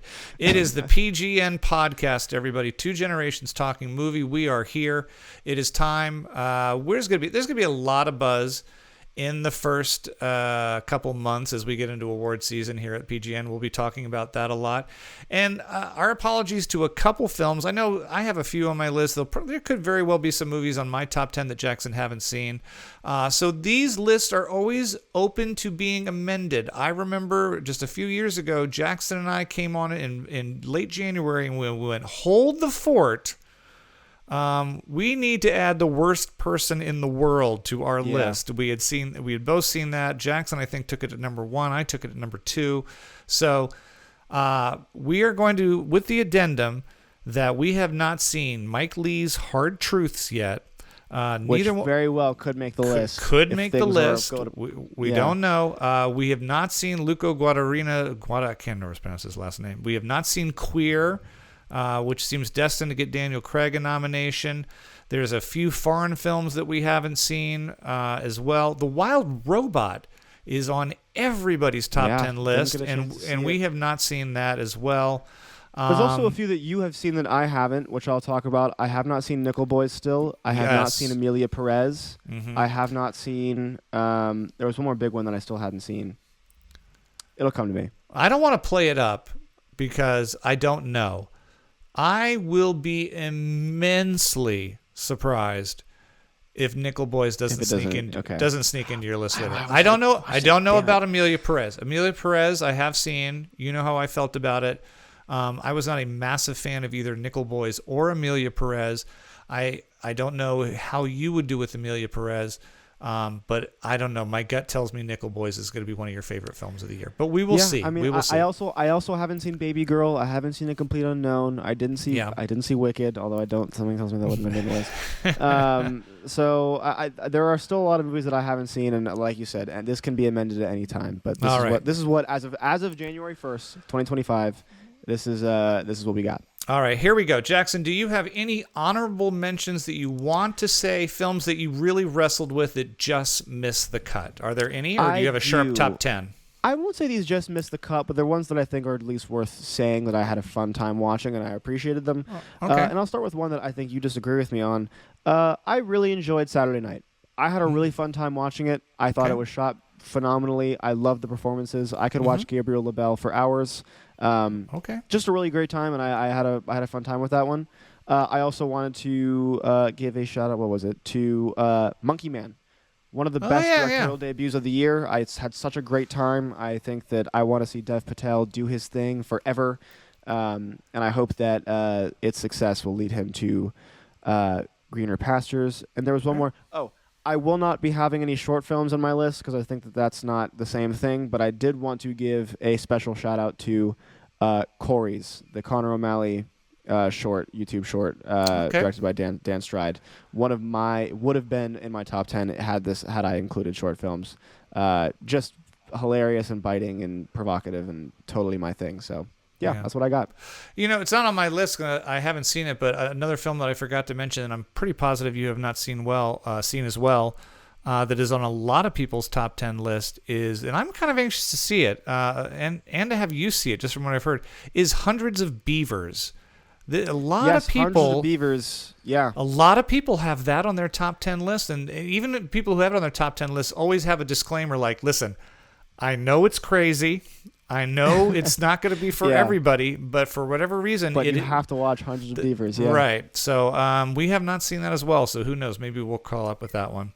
My honorable mentions. These are films in no particular order that were in consideration for the top 10, at some point may have had a spot on the top 10, and just fell a little bit short. Nosferatu, of course, as I mentioned earlier.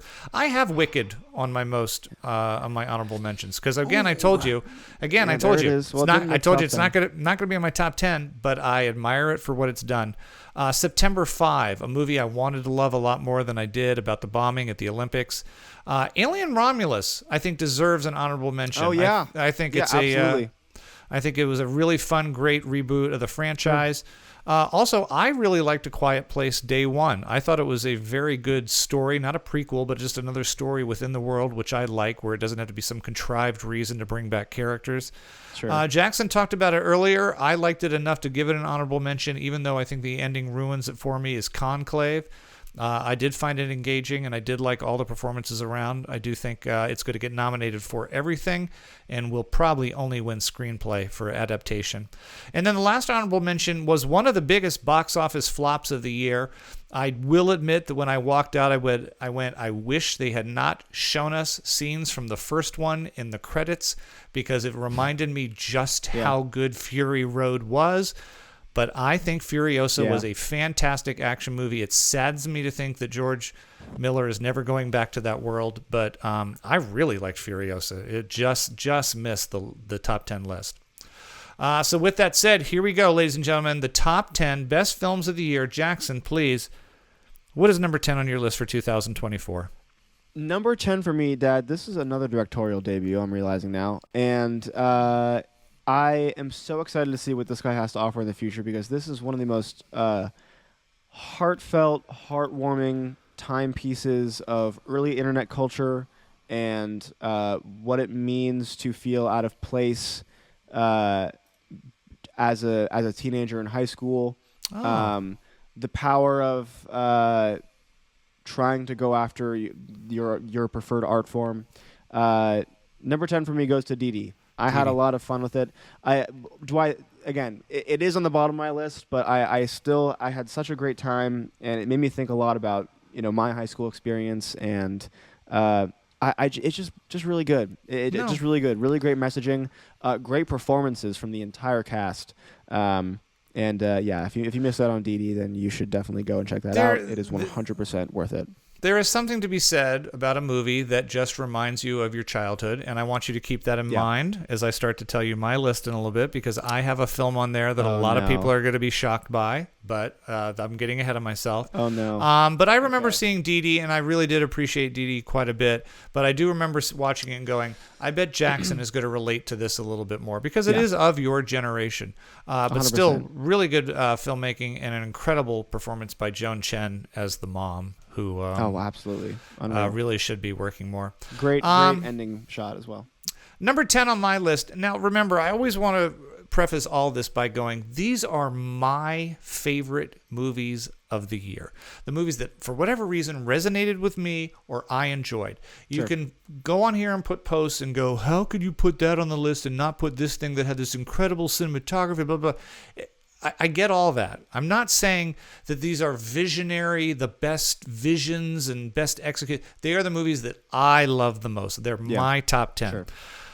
Megan Park wrote and directed the film My Old Ass. I think this was a just absolutely heartbreaking. I have wept at the end, and you know I love a good cry. Tale of a young girl coming of age, getting ready to head to college, exploring her sexuality through, yes, one of the most contrived movie plots in the world, but I think it worked beautifully. I'm a huge fan of Aubrey Plaza, of a girl being revisited in what may or may not be a psychedelic dream by the older version of herself. I think Megan Park is a fantastic writer, knows how to write sharp dialogue. Movie is not for everyone, but I absolutely loved and can't wait to curl up again with My Old Ass. That's my number 10. Mr. Burns. If it were up to me, yes, Chris Hemsworth will be nominated for Best Supporting Actor. It made it on this movie. Yeah, for probably one of the best line readings of the year. But do you have it in you to make it epic? I love that. I loved it so much. I had such a fun time with Furiosa, and I agree. I do think that it suffers a bit from the shadow of its predecessor, but I think that I really respected that he definitely took it in a bit of a different completely road. It was less action, more character, and I didn't mind it. I was down for the trip. So. Anya Taylor-Joy, fantastic. Chris Hemsworth, fantastic. Some unbelievable choreography as always, both camera and fighting, and just such a great ending. And I don't know, man. I think that it really upset me that this didn't do better at the box office, because I think that had it been marketed better, I think a lot of people would have connected to Furiosa. But that's just me. Yeah. So and number 9 Jackson, on my list is going to be Furiosa. It's making a lot of top 10 lists. It's like. What is it people like? The problem, the Furiosa bombed because nobody wanted to go see it. It didn't bomb because people went and saw it and said that movie sucked and the word of mouth was bad. The word of mouth didn't get. The reviews were great. The few people who did go and see it said it was great, but the rest of the world went, I don't care. I don't know. Maybe the critics are right. Maybe they waited too long between sequels and everyone had forgotten them. All right, Jackson, my number 9, much like you, I kind of alluded to it, a movie filled with nostalgia. And here's where some people are going to have to stay with me. There was a movie out early this year, a little light comedy, throwback 80s film, written and directed by a guy named Adam Reimeyer. And the name of the film is Snack Shack. This was a sweet, very much in the vein of My Old Ass. Okay. Yeah. Tale of two young men who ended up working in a snack shack at a pool summer before heading into their senior year, and then fighting over the love of one girl, played by Mika Abdallah, who's fantastic in this. Every guy leaving the theater is going to have a crush on her. This was sweet. It was another movie about friendship. I'm not going to lie, there's a lot of 80s nostalgia there that I probably got sucked into, but I think at the heart of it is a great story, again, about friendship. I love movies that deal with that and how friends interact with each other. I know it's not going to be on anyone else's list, but damn it, it's on mine. Number 9. I don't mind that pick. That was a fun one. You should check out. I know that a lot of people love Adam Reim. I don't know how to say his name. Reimeyer, I believe. Yeah, Adam Reimeyer. His other movie from 2020, Dinner in America, which actually stars Kyle Gallner, who was the guy from Strange Darlings. Oh, okay. Is a huge cult hit that's been resurfacing lately. So maybe you should check that out, because I heard that it's pretty great. I will. So that's my number 9, Snack Shack. Number 8, Jackson. My number 8 is also not going to appear on many people's top 10s, and I'm totally fine with that. You are. It's your top 10. It's your top 10. Out of all the movies on this list, this maybe not all of them, but probably one of the funniest movies from this year, to me at least. I thought it was hilarious. Okay. I laughed my ass off. I sat in a packed house on opening week, and it was me versus the world, because it was me and my buddies were all having a great time, and everyone else clearly was not.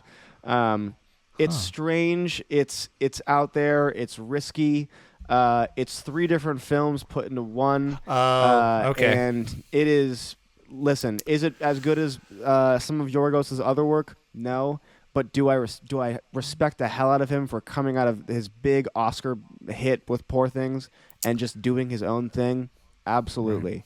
My number 8 goes to Kinds of Kindness. Kinds of Kindness, which I liked somewhat. There was there was some stories I liked more than the others. I think my biggest problem with Kind of Kindness is I could not figure out what the through line on any of it was. It was kind of like, I want to make 3 short films and put them together, and I'm like, what did that one have to do with this one? I didn't care. I didn't care at all. I was having a good time. There was just so many moments and lines. It was so interesting that everyone knew what every one of the performances felt on the same track. You know what I mean? Where Megalopolis was absurd and no one knew what the movie was about, this felt like it was absurd, but everyone was on the same page of what kind of absurd it was. I still laugh when I see Emma Stone dancing in that bodysuit. So that's something about the way she's dancing that. All right, interesting pick. She's genius, yeah. Number 8 on my list is the only, technically, horror film on the list. And if you're thinking I'm talking about The Substance, you're wrong.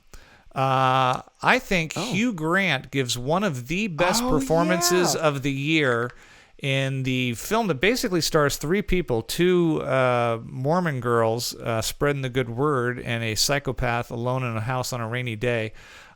This is a thoroughly engaging movie that dips very deep into theology and should not be as exciting or tense as it is. It's a masterful script with I think, one of the best performances at its heart from Mr. Grant. So good to see him doing something different here in the latter part of his career. Number 8 for me is Heretic. Really, really enjoyed it. It did not quite stick the landing, but it's a great film. Okay, yeah. Number 8, Mr. Burns. This is my number 7 now. Oh, 7? Yeah, that's right. You start us off. You said that you were not talking about The Substance yet. Well, it's my turn to talk about The Substance. Wow. Okay.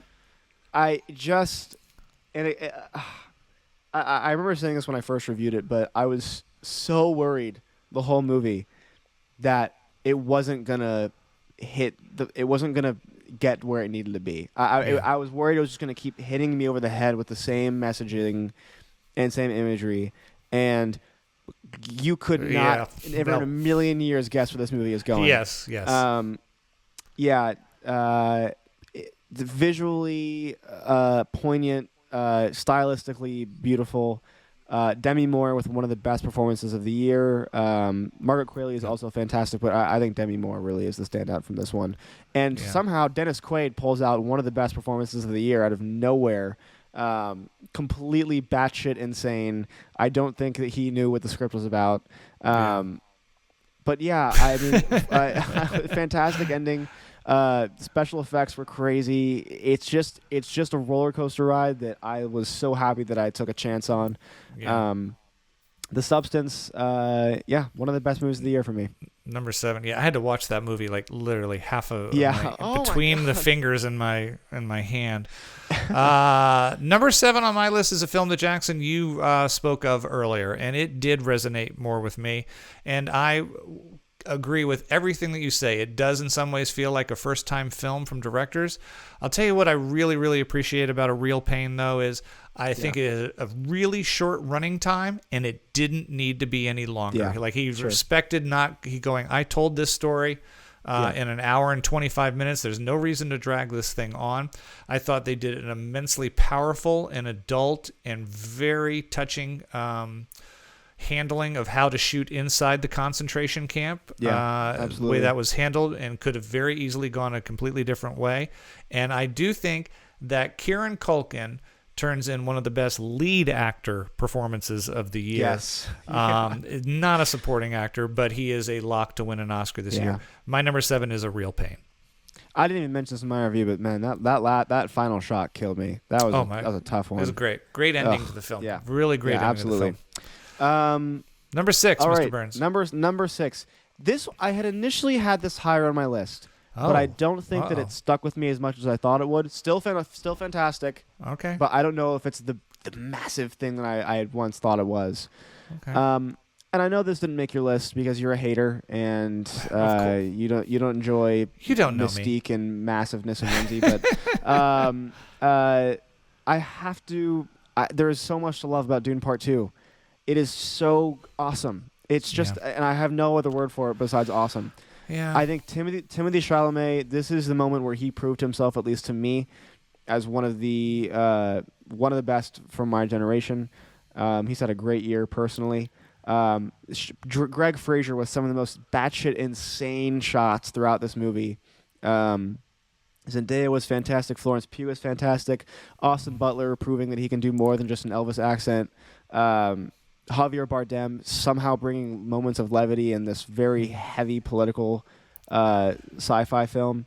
I love the way this was handled. I could not be more excited for Dune Messiah. Dune Part 2, number 6. You are correct. It did not make my top 10. It was not even in my honorable mention. I have all the respect in the world for it. This story does not resonate with me. I don't know why. I don't care about anybody.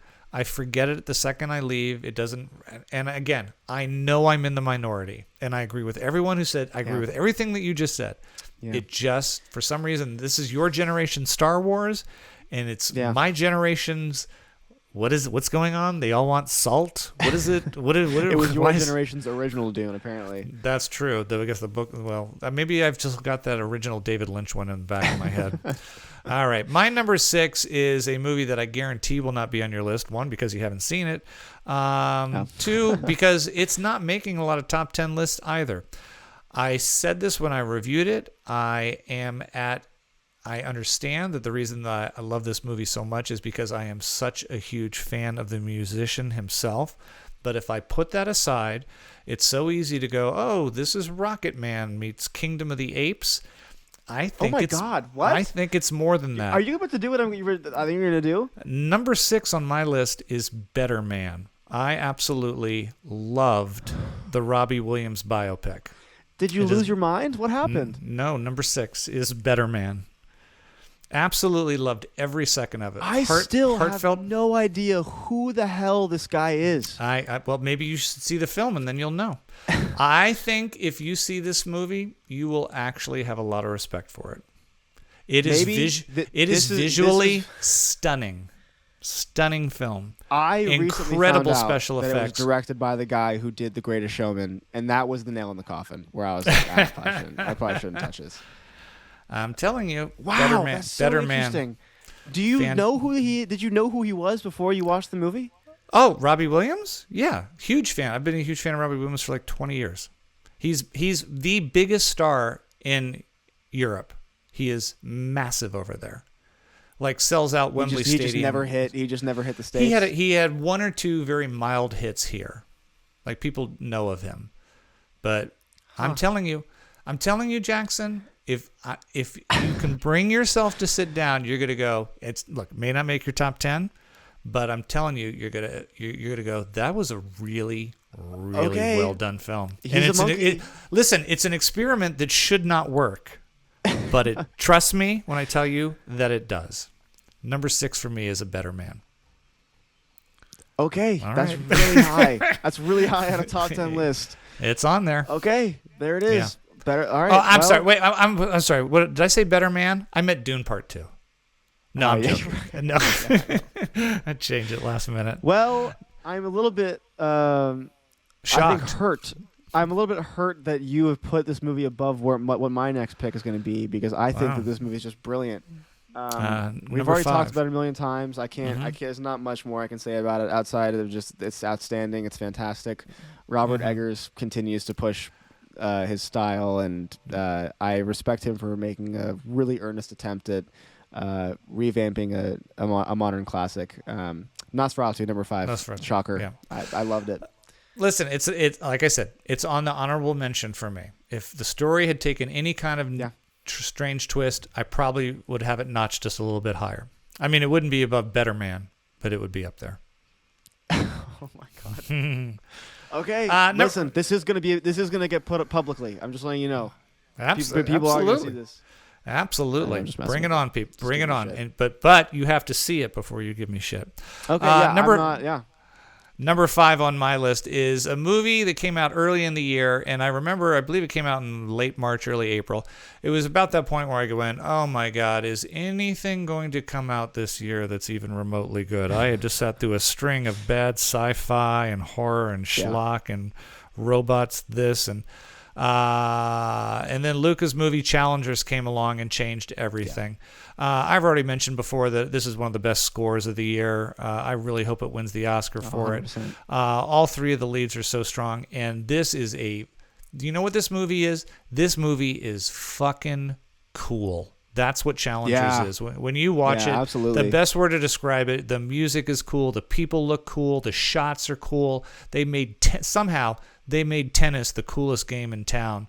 It is just a really visually fun film, and it's also a really good relationship story at the heart between the 3 of these. Number 5 on my list is Challengers. Yeah, great pick. 100% great pick. Number 4, again, this is one we've already talked about. I'm not going to say too much. See this movie, Seed of the Sacred Fig. That's all I can say. Wow, number 4, Sacred Fig got on there. It really did affect me. I've been thinking a lot about it. I think it's a thinker. It deserves your time. See the Seed of the Sacred Fig. I'm hoping it's on streaming somewhere. I've been saying to see it this whole time. It might not even be available, but no idea. Yeah, check it out. All right. Important film, did not quite make my list, but it was an honorable mention. Number 4 on my list, this is the first match that you and I have had on the list. So far, none of the films are the same. But yeah, number 4 for me is The Substance. This is a movie I should not have liked. I told you I was watching it between my fingers, and listen, the last 10 minutes of this movie is completely bonkers. But here's the thing. It has to be. It had to be what it is. And I know that the final 15 minutes of this movie is very divisive, and some people are like, it just got too crazy or too weird, but it had to get this crazy or too weird. And even though I'm not a body horror guy, and I'm like, this is very gross, I understand and appreciate that this is where the story had to go. This is going to get a ton of nominations. I don't know if it's going to win a thing, but I'm so excited it's in the conversation. I think if it did, it would probably be one of the technical ones, like production design or hair and production, makeup. Yeah. And I think maybe Demi Moore for... I think she's probably got an uphill battle on that. But you're going to find out. You're going to find out in a second. Number 4 for me is The Substance. Oh, you're right. I didn't know what you're talking about. Yeah.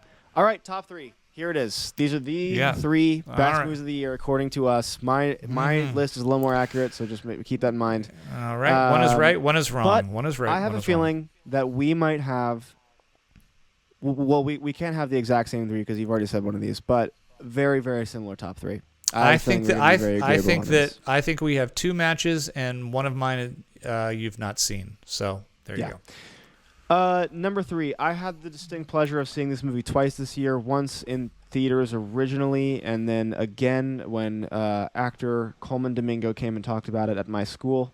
Sing Sing is unbelievable for so many different reasons. It is one of the best shot movies of the year, and I think that it does not get its praises sung enough for that. Coleman Domingo comes through with a phenomenal performance, and once again, I said this about Jesse Eisenberg, I'll say it about him. Coleman Domingo knows exactly when to sit back and let the ensemble do what it needs to do. The most important part of this movie, and my favorite part of it, is the real people who are acting in it. real incarcerated individuals who have done the program at Sing Sing. Just a really difficult movie about the power and ultimately limitations of art and artistic expression, the freedom that those things can give you, and also maybe the things that it cannot. Well put. Yeah, see this movie. It is it's difficult but poignant, and it doesn't overstay its welcome. Number 3, Sing Sing. You know, a lot of people are just making, and probably rightfully so, such a stink about how A24 really kind of dropped the ball on completely Sing screwed Sing. the release of it. Yeah, They did not publicize So it all. disappointing. Very limited release. Didn't save it for Oscar season. It should be an Oscar season movie, not in the middle of summer when people are rushing out to see, you know, the latest blockbuster. They really dropped the page. Sing Sing is a fantastic movie. Yeah. Number 3 on my list. If you had told me when I walked into the theater to see a movie about a 21-year-old construction worker in New Mexico who joins a community of queer rodeo performers, and told me that it was going to emotionally hit me as hard as this film did, I wouldn't have believed it. And that's not because I can't associate with, you know, the queer community. It's just not a movie that on paper that you think that would move me so much, and yet it did. National Anthem is a movie that came and went very, very quickly, and there's been no buzz about it. And for whatever reason, I just didn't want to leave the world. I thought everyone involved, from Eve Lindley to Charlie Plummer, were fantastic. It's a movie from newcomer Luke Gilford. This is a film that I will say is not for everyone, but if there's anything that you know about me that goes, I know good movies and I know what I'm talking about, seek this one out.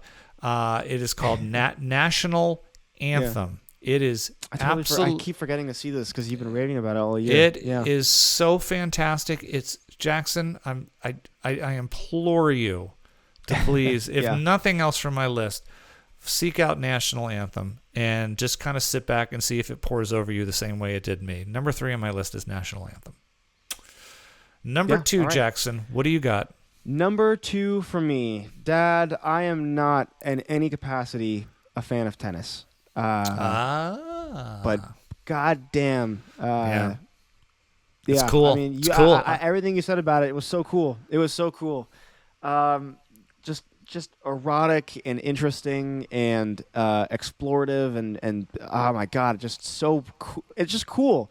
Yeah. The cinematography is fantastic. I pray this gets nominated. Zendaya is fantastic. Both Josh O'Connor and Mike Feist are all three just the perfect casting. I just want to watch this again. Making this list, I was like, I gotta see Challengers again. And you know, we talked. I talked about it with Strange Darling. Here's another example of a movie that jumps back and forth in time and does it seamlessly. 100%. And does 100%. It well. It doesn't feel gimmicky. It feels like the story does need to be told this way, going back and forth between the final matches and the pre-tournaments 100%. And the wow. It's all tennis, man. It's all tennis. Do you think you're gonna like Queer? From what you've heard, to be honest, I haven't really heard much. I still don't know what it's about outside of Daniel Craig is gay. That's all I got. So I heard it's really weird. Like the third act. Yeah, I also did. Completely crazy. Which I'm on board with. I'll let him.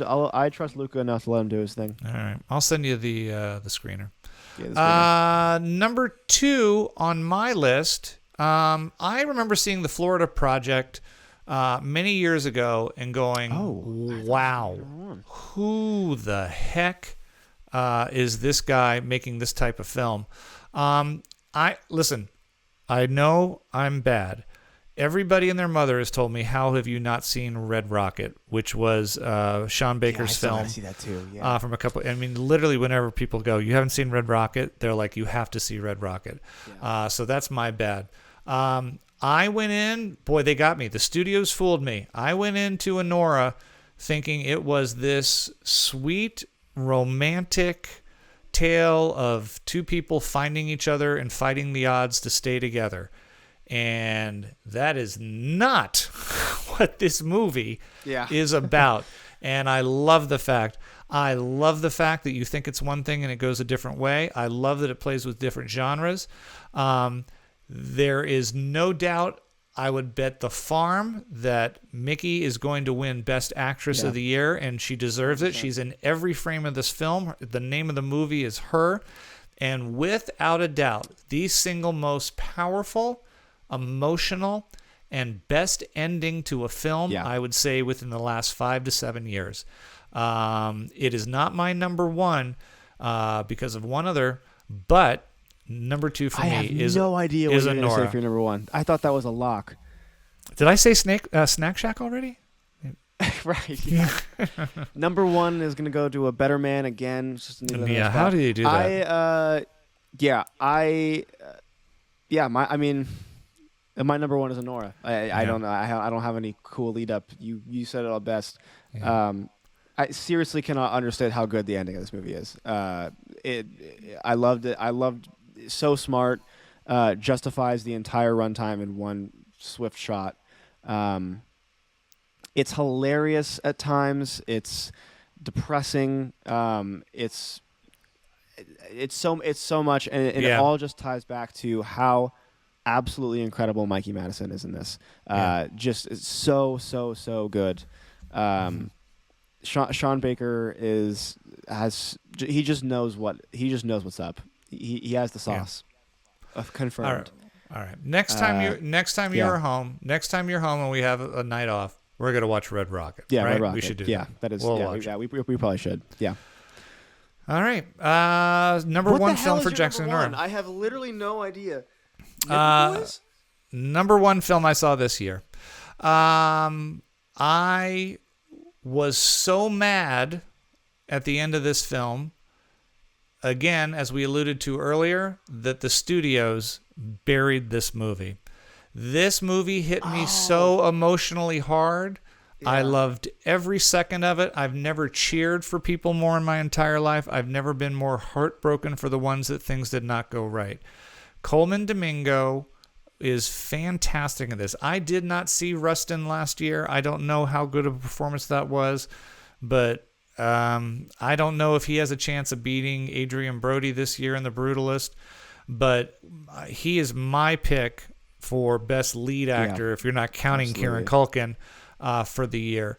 I wept. I absolutely needed a movie. It came along at the right time that moved me emotionally, gave me some hope, made me feel good about the human condition, made me feel good about an artist, made me feel good about how people find the good in the worst of times. Please, if you haven't, seek out Sing Sing. I think, and Jackson obviously thinks very highly of it as well, I think it's the best movie of 2024. Yeah, I can't doubt you for that at all. I can see it growing on me a lot. So we have Sing Sing, Anora, The Substance, and Challengers in common, and then everything else. So only four matches. Have a lot of disagreements on this. Yeah, that's interesting. It's not usually that diverse. I will say this. I did not give out a 10 out of 10 movie this year. I only gave one A+. Remember, you do the 10. I only gave out one A+, and that was to Sing Sing. I gave out a lot of A's. I gave out some A's. I have national. I did too. I only gave out 2 9s. It was Anora and Challengers. Wow. Oh, what the heck? Thumbs up, Balloon Boy. I don't know how that happened. How are you going to feel, Jackson? Because it is down to, it will be either Anora or The Brutalist to win Best Film of the Year. You ask, it's kind of going back and forth. You know, a lot of people are saying Anora's going to win film, but Brady's going to win director, or it could be vice versa. Sean Baker could win director, and Brutalist wins Best Film. Yeah. If you were pulling for Anora to beat The Brutalist in one of those two major categories, which one would you want? Would it be picture, or would you rather see Sean Baker win over Brady? I think I'd like to see Sean Baker win over Brady. Like you say, okay, Brutalist won Best Movie, but at least Sean Baker won Director.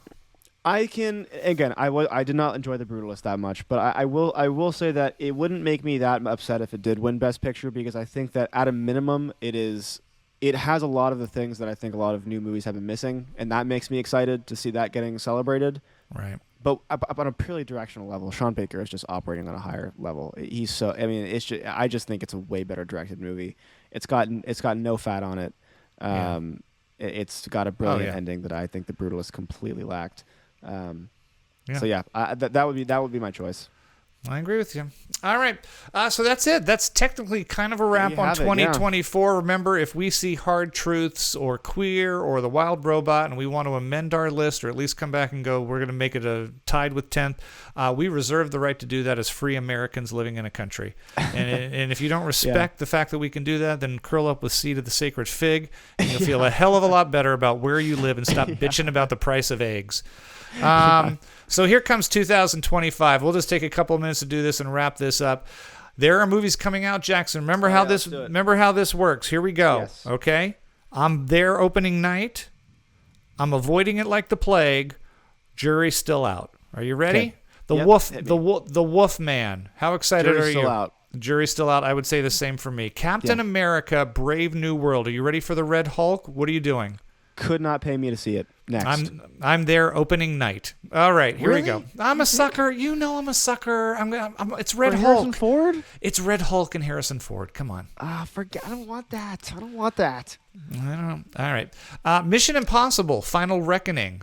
Could be the last one, although Tom Cruise is now saying he might want to make even more of these, but they're saying it could be the last. I am there opening night, but I have to catch up first because I did miss out on Dead Reckoning Part 1. All right. Okay, so you're going to be there opening night, but you got some homework to do. He's underwater now. Did you see he's underwater now? He's underwater. It's all water. He's going to be underwater. It's going to be pretty cool. Speaking of water, something else coming up about that. Hey, Karate Kid Legends. Jackie Chan and Ralph Macchio finally together teaching a new kid. Two legacies coming together. I did not know this was happening. Opening night, Jury still out? Jury still out? No. The jury's in, and it's not good. Jury's in. I'm gonna say jury's still out for me too. 28 years. I'm not saying jury's still out. I'm saying that that's not going to be good. I want to make that clear that that's not my stance. 28 years later, the third film in the Danny Boyle sequel following 28 Days Later and 28 Weeks Later. One of the best trailers I've seen in a long time. I am absolutely there. But I have to see the first one first. I have not seen 28 Days Later. I have seen it. 28 Days Later, really good zombie movie. 28 Weeks Later, really good sequel. I'm definitely all in on 28 Years Later. Great cast. Ralph Fiennes, they're bringing out the big stops for this. F1, Brad Pitt is a race car driver, same director of Top Gun Maverick. In or out? What are you doing? Opening night, jury still out? Or avoiding like the plague. Jury's hung jury on this one. Hung jury. Jury's. It's 12 Angry Men right now. It's a lot of guilty. There's a lot of not guilty. Yeah. There's one holdout. Yeah. I'm there opening night. Jurassic World Rebirth. It's coming back. They're rebooting the franchise. Scarlett Johansson stars in the next Jurassic World. Do you want to see Scarlett Johansson running from dinosaurs? What could they do? Didn't they just do this? No, it's a whole reboot of it. They just did. They had Fallen Kingdom, and now it's time for Rebirth. Are you sick of dinosaurs? Do you even go to dinosaur movies? Yes. I'm sick of dinosaurs. I think I'm sick of dinosaurs. You're sick of dinosaurs. Yeah. I'm gonna say Adam Driver one that they made where it's like he's like time. I did see that. Times. Yes, it was absolutely horrible. That was on your least best list. I think. Yes, it was. It was like a year, the name of the year or something. Here's one. We have an untitled P.T. Anderson film coming out in August. Apparently, it's Leonardo. They just pushed it. They just pushed it to 2026. Did they really? Oh no, that's not a good sign. I'll still be there. Oh, I'm there opening night. P.T. Anderson. Licorice Pizza, one of my favorites. Freakier Friday. They finally are back. Jamie Lee Curtis and Lindsay Lohan switching bodies again in Freakier Friday, the sequel. You know you're there opening night because Brooke's going to make you go. It can get freakier. Yeah, I guess I have no choice. I guess I'm there. That's okay. Yeah, all right. That's all right. I'm going to pass on that. I don't want to see that at all. Written, directed by Maggie Gyllenhaal. It's a remake of The Bride with Christian Bale as Frankenstein, and her brother Jake Gyllenhaal is in it. And, wait for it, it's a musical. Jackson, are you in on The Bride? It just got worse. Everything you said just got worse and worse. Christian Bale. I was not all a fan of Maggie Gyllenhaal's last project, The Lost Daughter. Yeah. But this is Christian Bale, her Can't brother, say that I'm a fan. The Bride, Frankenstein.